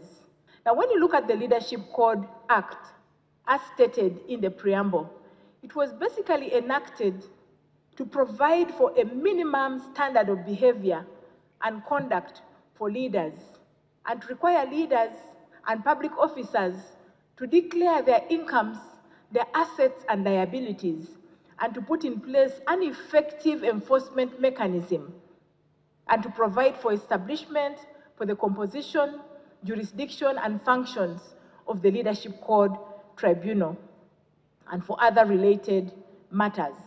That is the Leadership Code Act.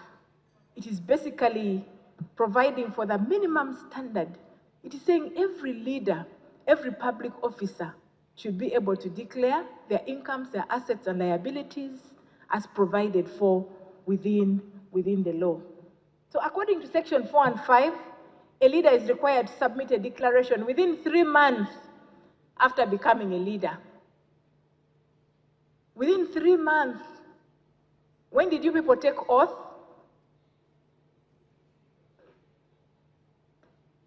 May 15th. So when you took oath, you became a leader in this country. And the law requires that you declare within 3 months. Ladies and gentlemen, I've not come here to threaten you or scare you, but I've come here to offer help. I have moved with my director, Leadership Code, and he can stand up and you see him. He's called Mr. Joram Magezi. He's not a very tall person. Yes, Joram Magezi is there in the back. Mr. Joram Magezi, Director, Leadership Code, will be able to support you to ensure that you go through this entry declaration as leaders. We have a team of technical people who will work with the focal point persons within Parliament to ensure that you get the necessary assistance and be able to declare within time so that you are not in breach of the law. And thereafter, a leader is supposed to be making declarations every 2 years during the month of March. So come 2027, in the month of March, we'll expect all the specified leaders as provided for within the second schedule of the Leadership Code Act to declare again their incomes, their assets and liabilities to the Inspectorate of Government. And then thereafter, before the expiration of your term of office, remember it is 5 years, but 6 months after your last declaration, you should be able to do the exit declaration. That's after 5 years. But remember that time really rushes. Because recently people were saying, hey, the new Deputy Inspector General of Government, after some time they say the Chisanja had ended. And I was like, oh my God, even when I'm still new, how possible is this? The Chisanja ended, so for 1 whole month I was unemployed, without a job, you can imagine. But thank God I'm here. The Chisanja was renewed. I took oath again as a leader, and that is expected. What is expected of me as a leader is now offer my service to the people and offer the servant leadership. Therefore, you, the new leaders, are supposed to be declaring within a prescribed time and will offer the necessary support, as I've said. We have minimum standards and prohibited conduct within the Leadership Code Act. Under Section 18 of the law, leaders are prohibited from accepting property or gifts from any person as an inducement. I don't know how many of you will be able to withstand that. You leave Parliament and go home and find someone has just dropped a bunch of matoke and a goat for you, their leader. Do you eat it? Do you find out why? Is it for an inducement? Is it to cause you to reason in their favor? So friends, accepting property or gifts from any person as an inducement is prohibited within the law.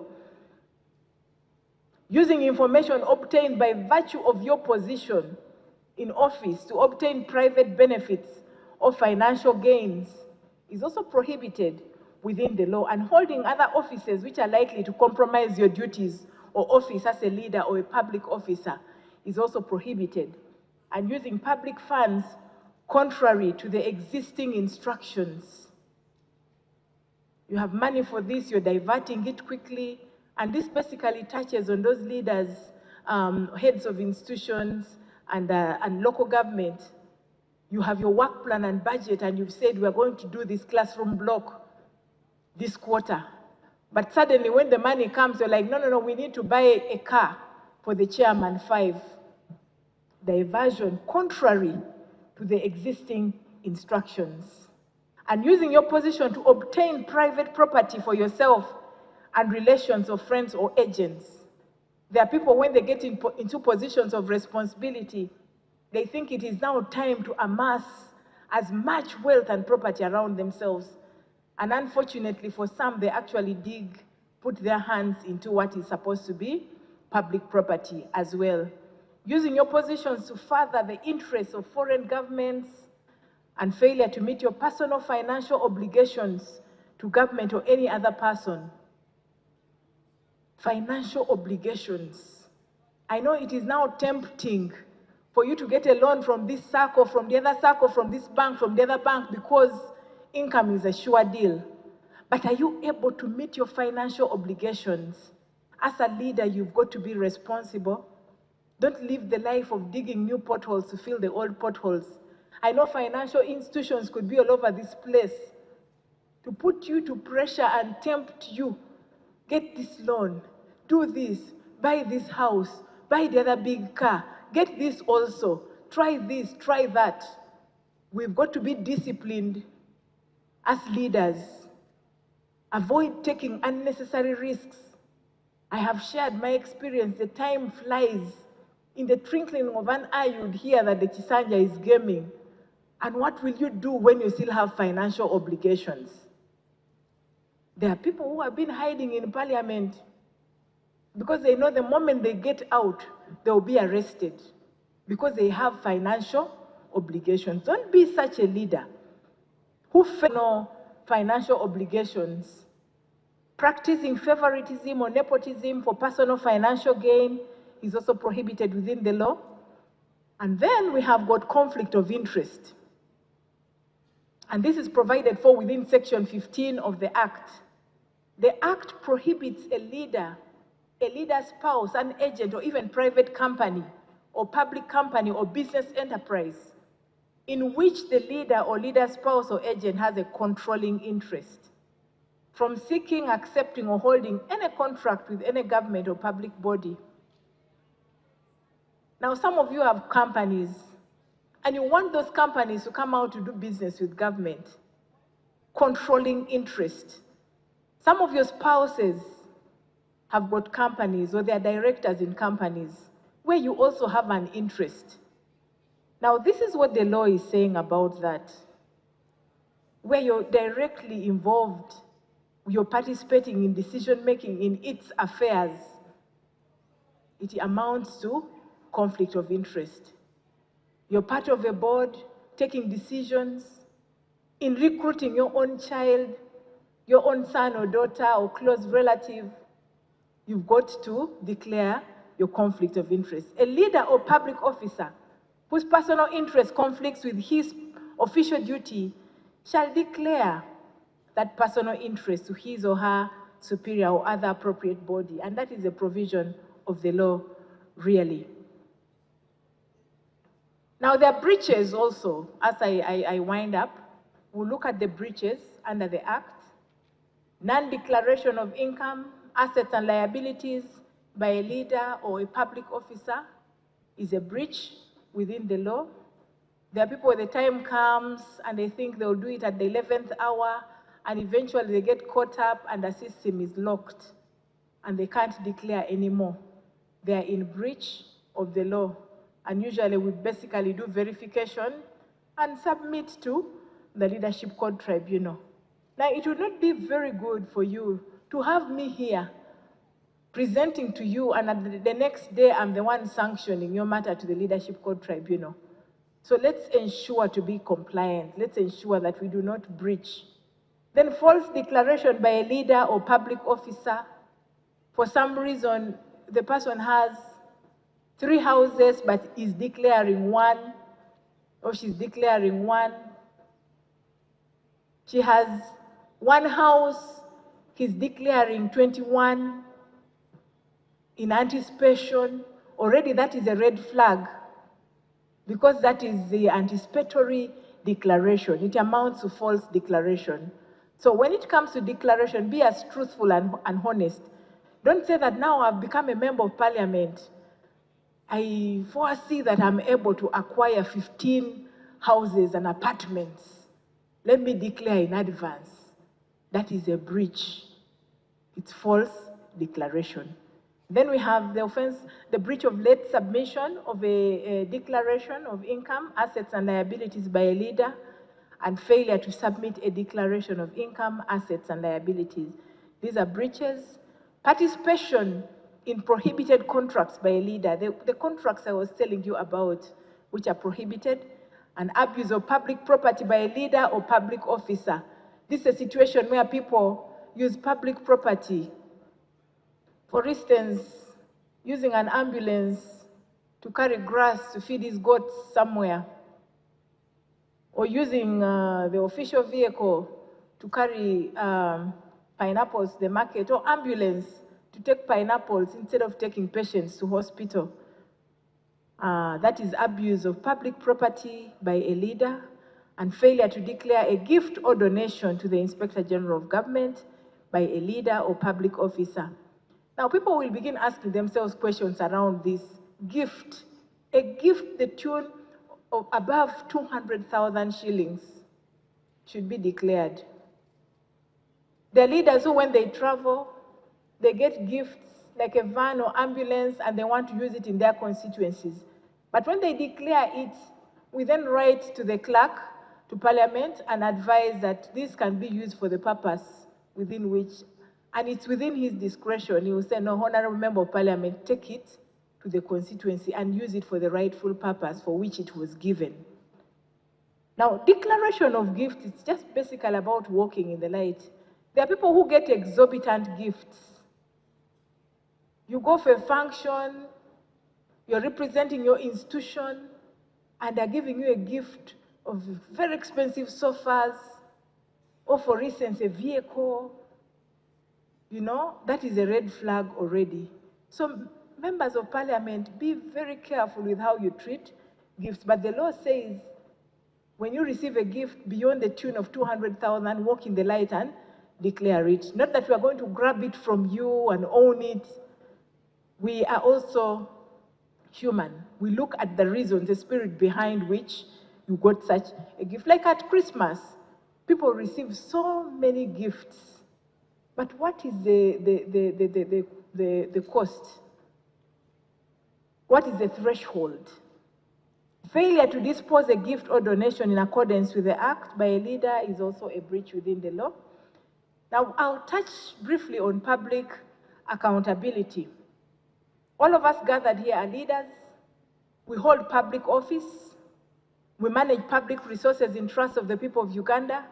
And therefore, that automatically makes us servants of the people. And we are therefore answerable to the people, like we saw in the national objectives and directive principles of state policy. Public accountability requires us to be accountable for the decisions you make. What kind of decisions are you going to be making as a legislator in that house? Even for the authority we exercise and the manner within which we use public resources.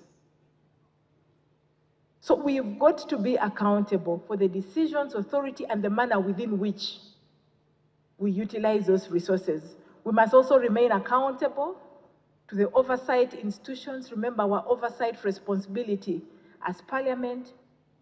We must be accountable to those institutions which are established as part of the checks and balances within the governance framework. And now, when we talk about integrity as the cornerstone of leadership, in ethics, integrity basically looks at that inner consistency and alignment between your values, your actions, and your words. Meaning that if you say, let us start this meeting at 9 o'clock, let it be 9 o'clock.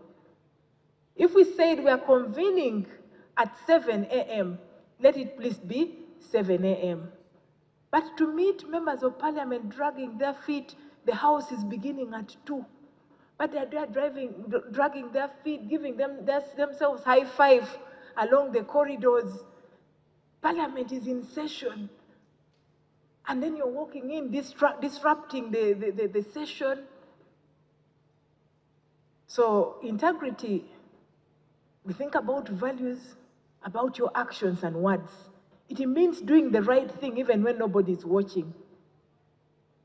It is truthfulness, it's authenticity, it is consistency in character.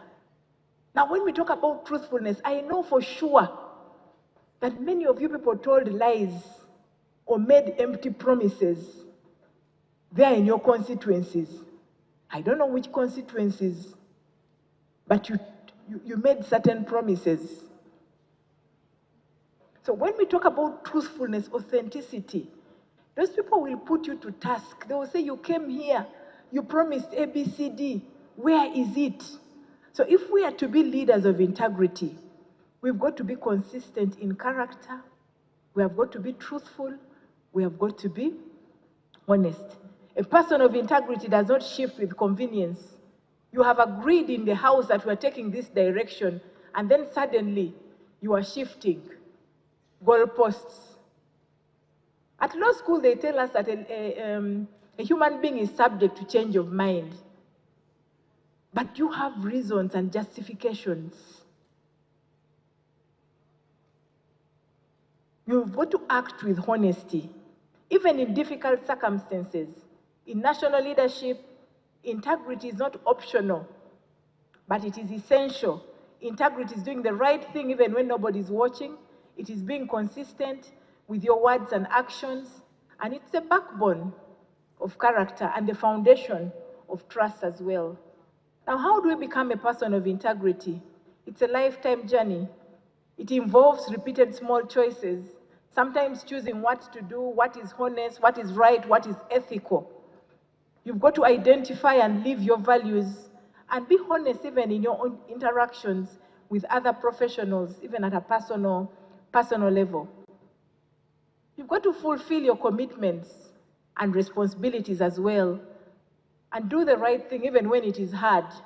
As a leader, even if it means standing alone, as long as you are doing what your conscience is clear about. Treat everyone with respect and fairness. There are some people who have become members of Parliament and they're first-time leaders. They have arrived. Even the walking stroke, they're now walking with swag. I have seen them around the steps.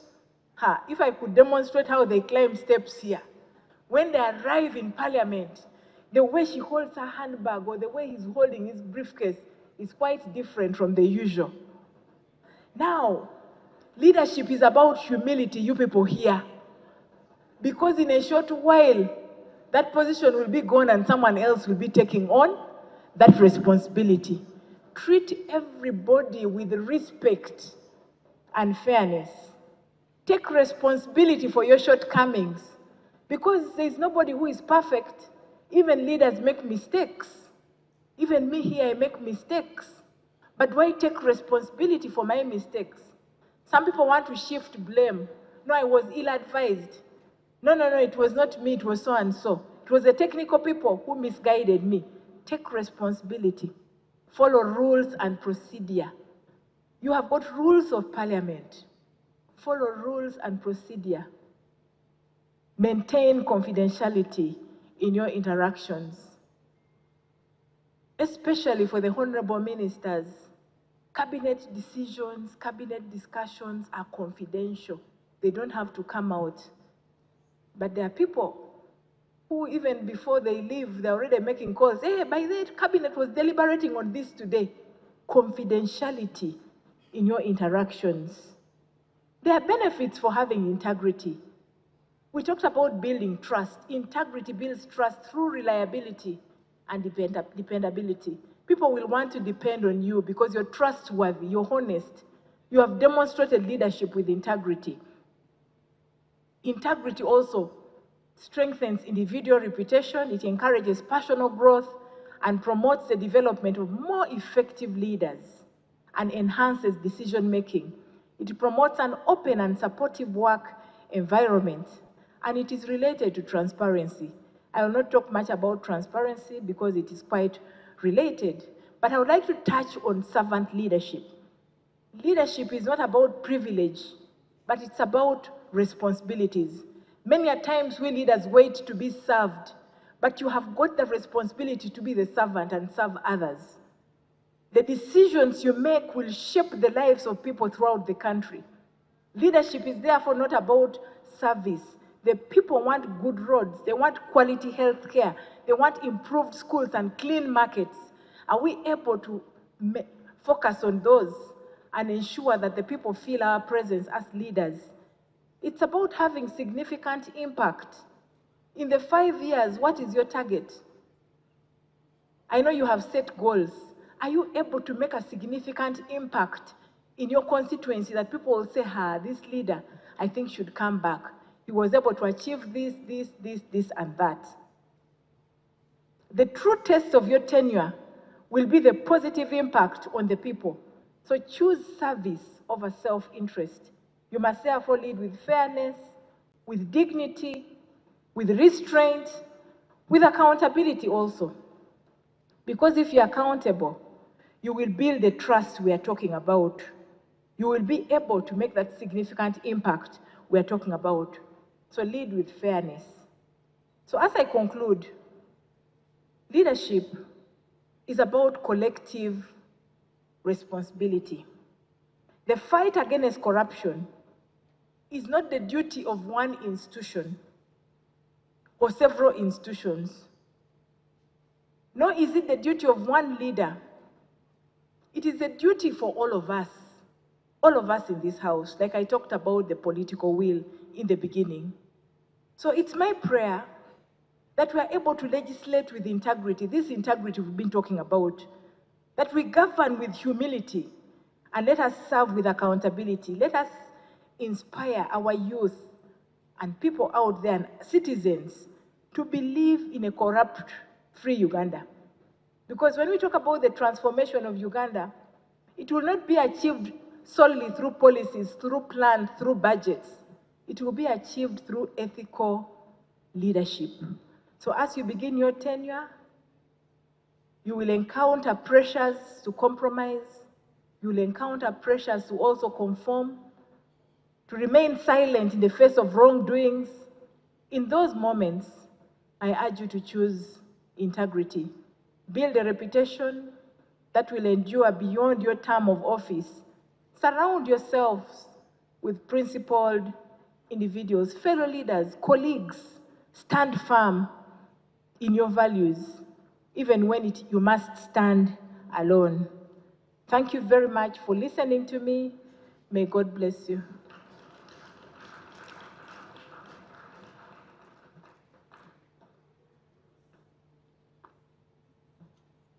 Another round of applause for Dr. Patricia Achan Okiria. Now, honorable colleagues, especially those who have joined Parliament for the first time, again, this is not a mere presentation, not at all. The Leadership Code Act was enacted by Parliament. You don't follow it, it targets you, no other person. Of course, there are challenges of declaration of gifts. I was looking at my colleagues. Now, the other gender, you see. And yet citizens judge government by delivery and not by strategic documents. So what are the lessons for Uganda? In Uganda, we possess many advantages. We have political instability. We have a young population. We have fertile land. We are strategically located. We have oil and gas resources. We have various minerals. Our infrastructure is improving. We have regional markets, and we have a committed leadership. Therefore, the challenge is in implementation. So, Uganda already has a national vision. We know that 2040 vision. We have the development plans. We have the capable professionals. We have the constitutional institutions. Now, the task with us is ensuring that every public institution delivers measurable results. Therefore, transformation of Uganda into an upper middle income country cannot be achieved by the executive alone. It requires a strong partnership between the executive, parliament, and the public service, each fulfilling its constitutional mandate while working toward a shared national vision. Parliament provides the democratic legitimacy, oversight, and legal framework for development, while the public service converts the policy into tangible results for the citizens. What is the role of Parliament in transforming Uganda? The Parliament of Uganda is not merely a lawmaking institution. It is a strategic partner in national transformation. And number one role is making laws that promote development. That is the role of Parliament in transforming Uganda. Make laws that promote development. As Parliament, you should enact laws that improve the investment climate, that protect the property rights, that promote industrialization and value addition, that encourage innovation and technology, that strengthen governance and accountability, and that protect vulnerable groups, because a modern economy requires modern laws. The second role is approving resources for national priorities. For transformation to occur, we need investment. Therefore, Parliament approves the national budget, approves government borrowing, approves tax policies, and supplementary expenditure. And it is the responsibility of Parliament to ensure that these resources are allocated to the sectors that generate growth. And these include agriculture, infrastructure, education, health, energy, science, and technology. And every budget should answer one question, and that is, will this expenditure improve the lives of Ugandans? That is the question you should ask yourself before you allocate. The third role is holding government accountable. As Parliament, you ensure that public funds are properly used, government programs achieve results, corruption is exposed and addressed, ministries deliver on their commitments, because good oversight improves performance rather than simply assigning blames. The fourth role is the representation of citizens. As members of Parliament, you connect government to the people by communicating the citizens' priorities, monitoring service delivery, explaining government programs, building public confidence. Because development succeeds only when citizens feel represented. The fifth role is supporting national unity.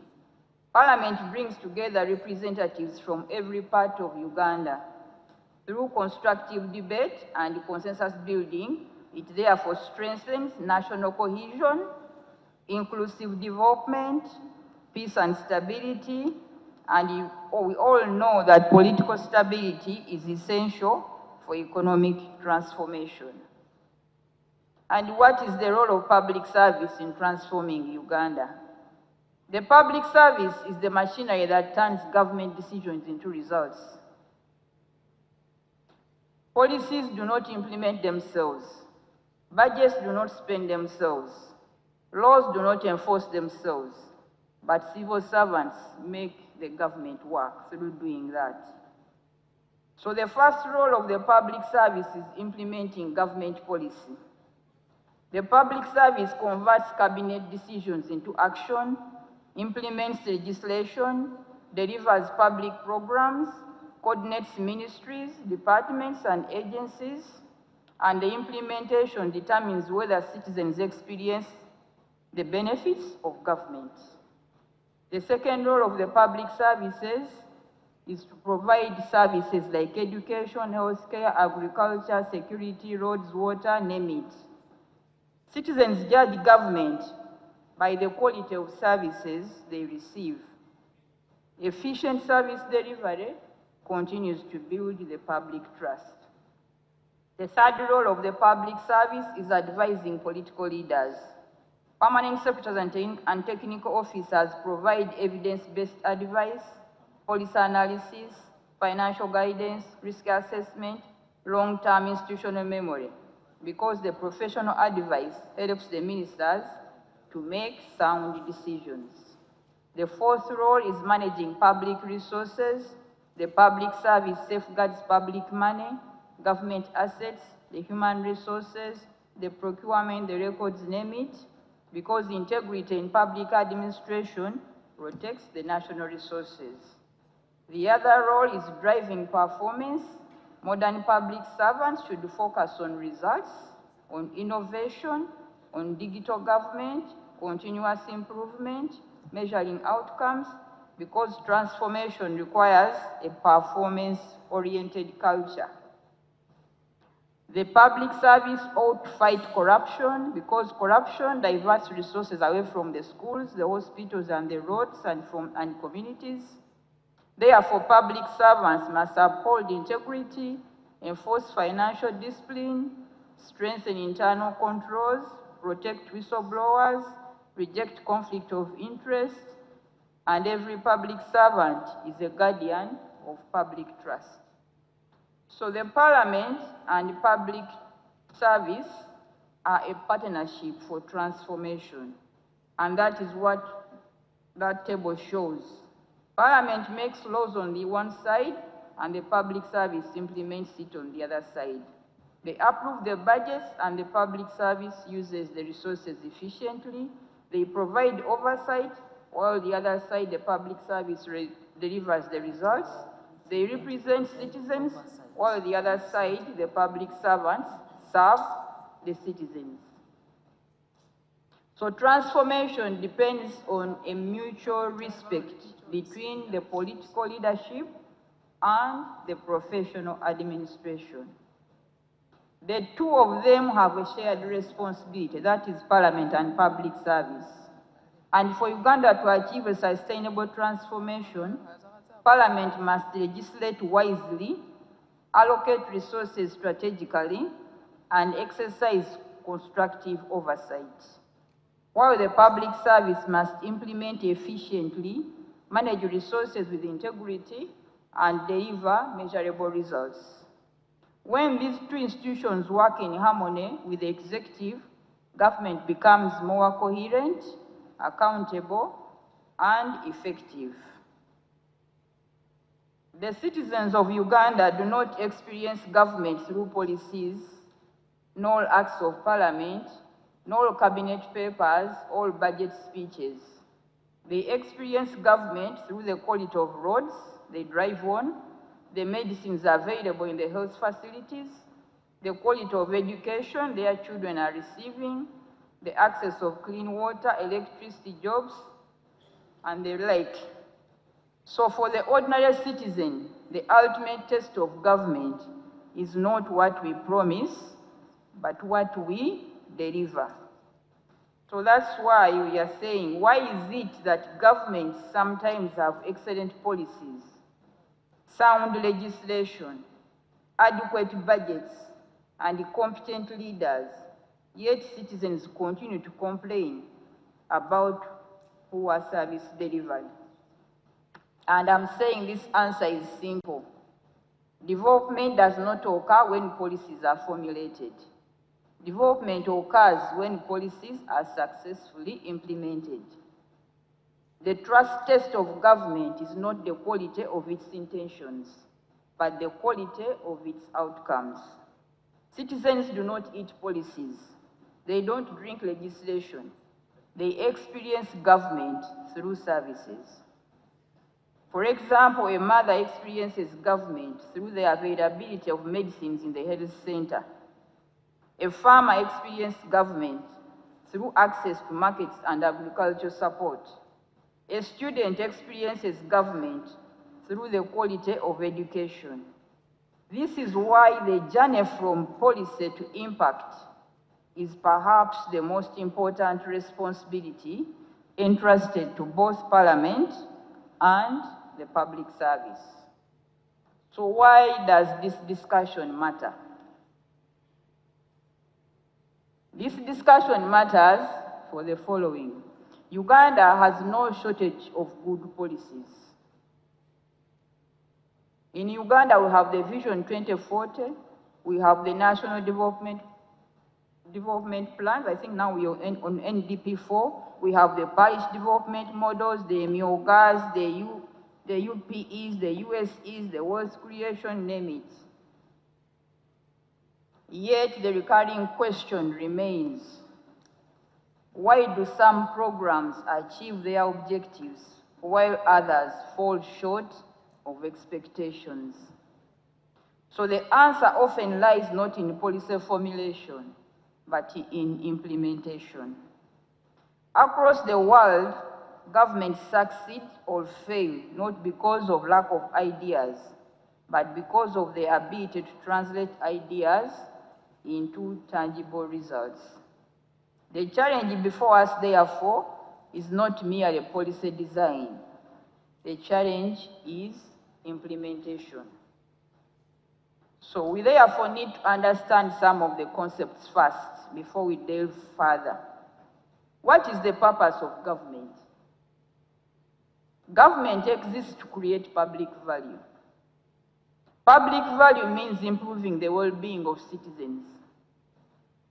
Citizens surrender part of their freedom by paying taxes, and they confer authority on leaders in exchange for one expectation.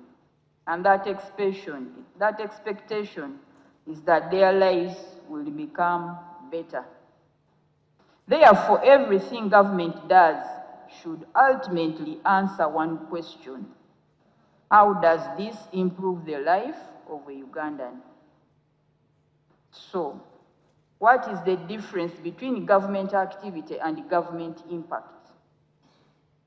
This is one of the most important concepts in public administrations. Governments are naturally busy. We are naturally very busy in government because we are in meetings, we are in cabinet papers, bills, policies, budgets, workshops, reports, vehicle committees, and whatever, name it. But the activity is not impact. You are very busy, thank you, but me, the citizen, I'm not feeling that business of yours. Government can become extremely busy while citizens experience very little improvement. For example, a ministry conducts 50 workshops. Say this is the Ministry of Agriculture. Then we ask the question, has the agricultural productivity increased despite those many workshops? Parliament passes 10 new acts, and we ask ourselves, has unemployment reduced? A district receives additional funding. We ask ourselves, has maternal mortality declined? So what is the lesson? Government should measure outcomes, not effort. This is where result-based management comes in. So we therefore need to understand the difference between inputs, outputs, outcomes, and impact. For example, government wants to improve maternal health. What are the inputs it will put in? It requires money, doctors, medicines, buildings, equipment. What are the outputs it's expecting? health centers constructed, midwives recruited, ambulances purchased. What are the outcomes? More mothers attend antenatal care, more deliveries occur at the health facilities, but what is the impact? Maternal mortality reduces. Children survive. Life expectancy improves. So the mistake government makes is celebrating outputs. Yet citizens celebrate the impact. So, however many outputs you have, I don't know how we are going to get used, but the ranks went up because he's my boss. He's my boss, the Secretary General. So I think we have to get used quickly.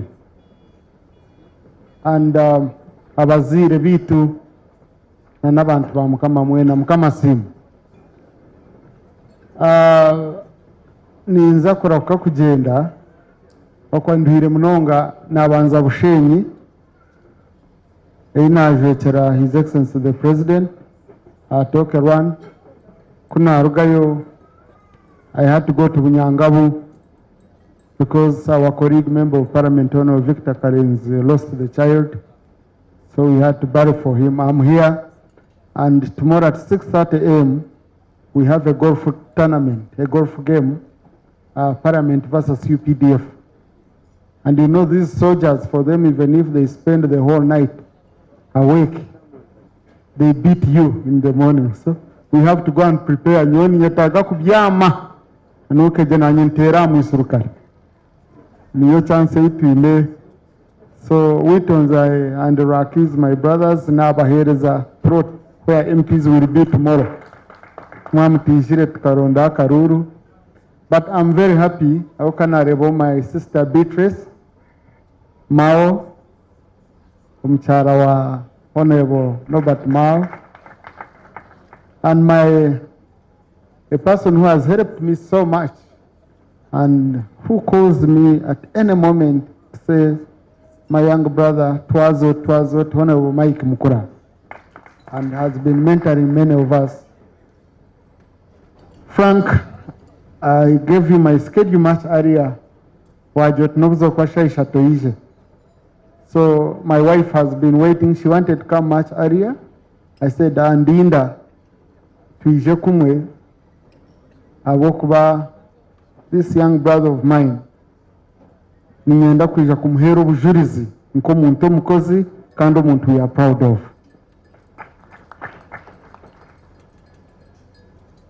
I knew Frank much earlier, but I picked much interest in him after seeing the love he had for my elder brother, General MK. Now, a fighter who is fighting for him, and I called him, Arena Pierre Yetakatanchire, Amyanti, Ohamira, Ahun future Yihang, Eri, Hazawa and Abataba, and Bandu were guided, kind Nabwe, by his way. Encouragement kumanyangu badia right path echekweta gakora generation yitage omwanya gokutera muteshime kwantu encouraging so nashemerwa kandi I think very many senior government officials would have been here if it wasn't for the retreat at Chankwanza. I'm sure Honorable Mao and the team all would be here cheering you on. So in a special way, I want to thank Honorable Namere, who managed to maneuver and be here. My young brother Bakash, Yagamba Institution of Marriage. Nyewe mazire myaka hati iliyo ntuzomu gwi 18 humu Bushweri nyono mchara wani. But she's getting younger each and every day. So Bakasho taka urotinire Obushwere buze mureka kutina kubyama ngo tarota. Obushwere buzemu eskuru nemba baza mukama no kubukwasiza ahari mukama. Obuzibo butwine mukama kwa kuheza kutuhereze birungi tuza kubicelebratingiro mu bar utekateka ngo bushwere no kutwara umukazi mu Diezi night club zanyu mukazi na Bendova nawe mukerekera mukajya ngo imwe mu ry'abana bato mu kintu kucakara ukatwara umukazi mu Bendova na nabojo nabo bakamukoraho Bendova kandi mwasinzire tumwayebirute mukajya nuko bushwere bwa hati nuko buri no mukama yemerera kwereza bushwere akwe kintu kirungi umwanya go celebratingiro mu kanisa ujya celebratingiro mu bar nawe ahika akutwarizo kwe bye bara bitwazwe then mwijani murango bushwere bwa obushwere mu bwombekera hakupima noha uri kukiza yo kunywa chupa zingahe z'amara narishi mujyango imwe nimwerekana ravu abokora yekorere mugenzi weye musinzire ngojo niyo rukundo dero mutera za shisha dero kandi ekindi nango mure mwana no kurondana kurunji murondana mu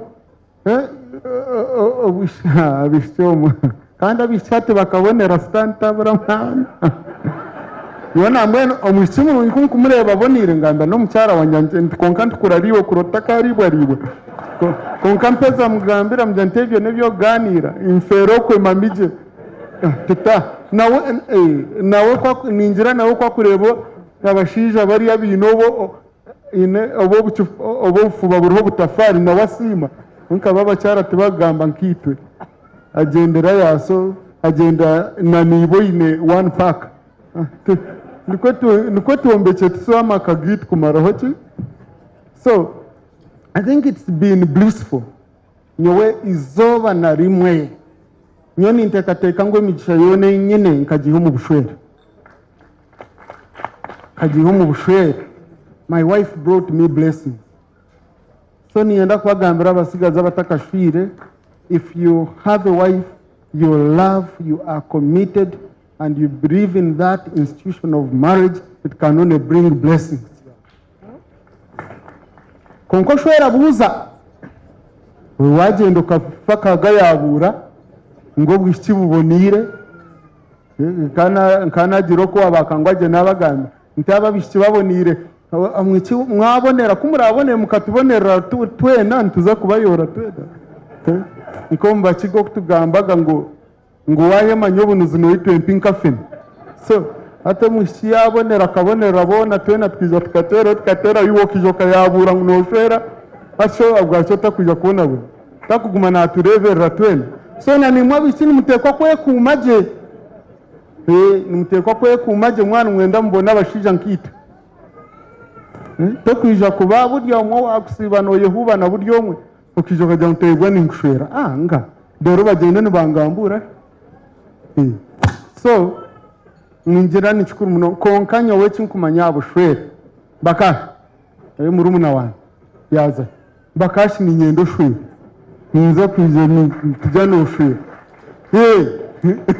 ndo shwe raifa yari mazire ati ekibugo kirugemo mushwere habwo kuba nko kwakigambaje kana rawanshemeza nyowe buri biro umuntu abanandonda program yanjye ebiro 24 kwikabiri na mwendo kwa munana buri mwaka amati the Vatican nimba ndio mu Vatican kuvugana pa abo kandi yakachiko kabamwe ba MP baba katoliki ba Africa ni to discussing a major one issue pro life na institution of marriage obushwere nubasa kubaho buta because mwayemera mukangira ngo ni muhagira mukuru wanje JNMK ni muhagira oha kunkamutabesizeho okuturayombe ko bushwere. You cannot be successful in politics if you don't have a stable marriage. Habokwa back home we go through a lot. Nsibo ko ntiyomba ntugira waika no muko kashanga kandi bizubiri kukire biwatora hero niko kwirukiro marwa.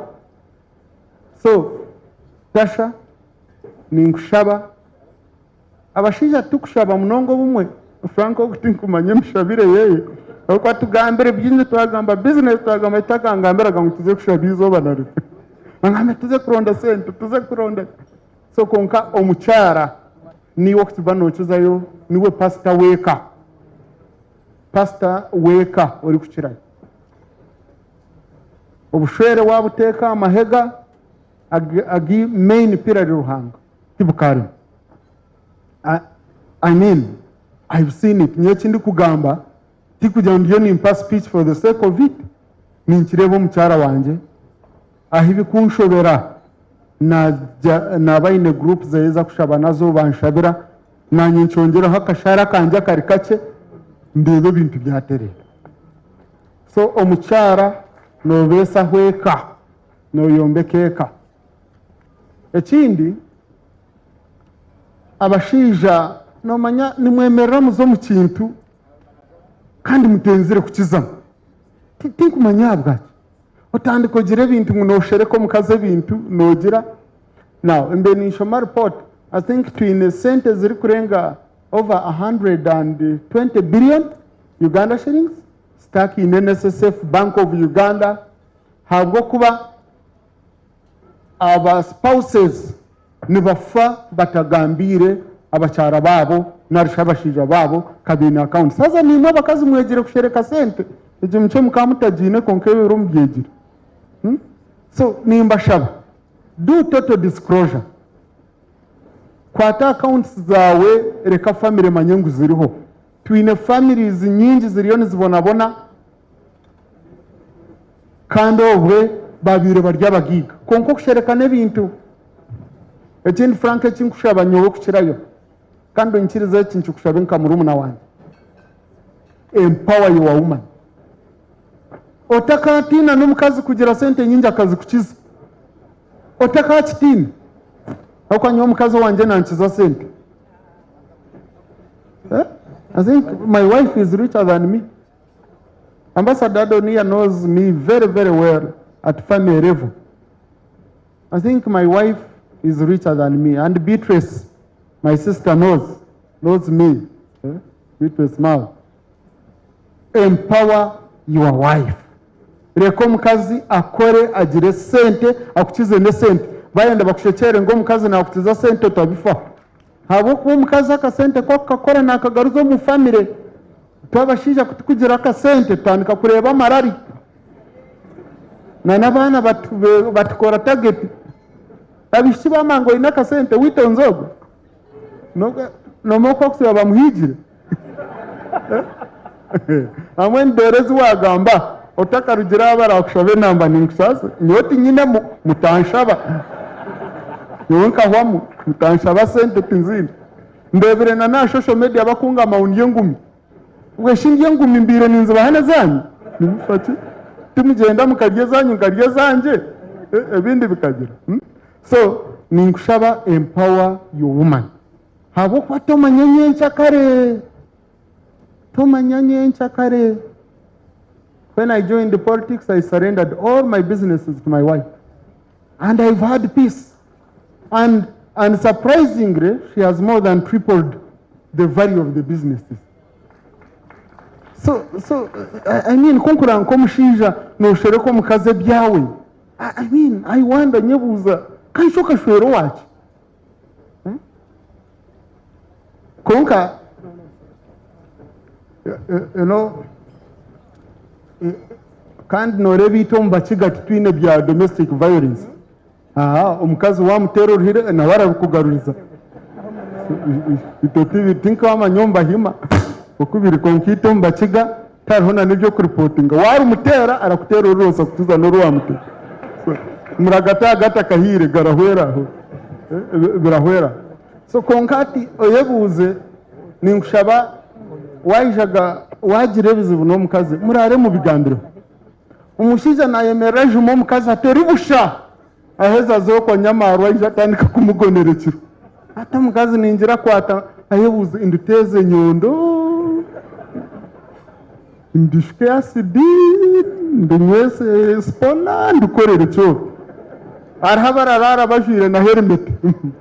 Aho agwe bakora aja Munywana wanje akanja ngo kwakora ukwe bibi ngo aja ajya amacurami ato mukazi yaza kwija takira tero munona tatiro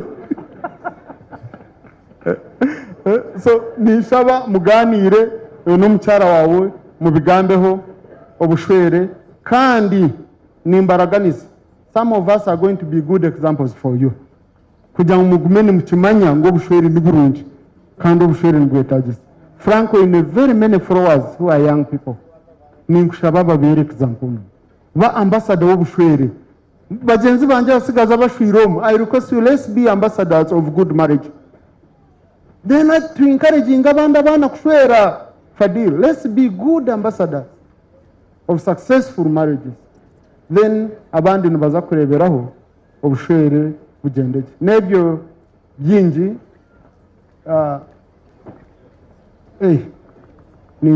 ningira no amayanya wewe bintu byo kugumaninga bente Franka mbe namuhirente onkebe bintu byo kugaba nyati kandi mumba hima binente nyinzi ni muhemwe kusha so ati nyonkebwa naguma nimpa nyingi nyine ente zanye nka 30 zahoma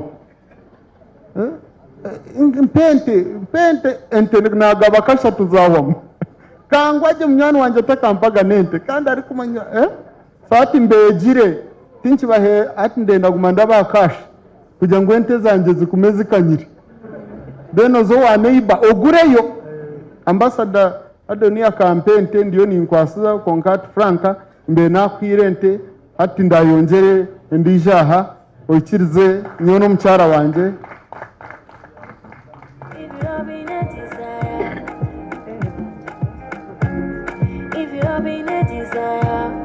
murarananye kuntari kubi rakize aza omayeno ndakaruru ninkakuyima konkano ro kugira sente kunikirungirebo oku Franka jwire ati kura ryo mworo kura yesi biba yes so we bare kuba confident kandi we bare kuba well organized mwe bare mukama bankumire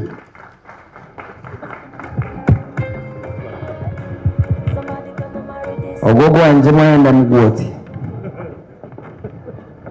obona tungogo wa deputy speaker ogobaguna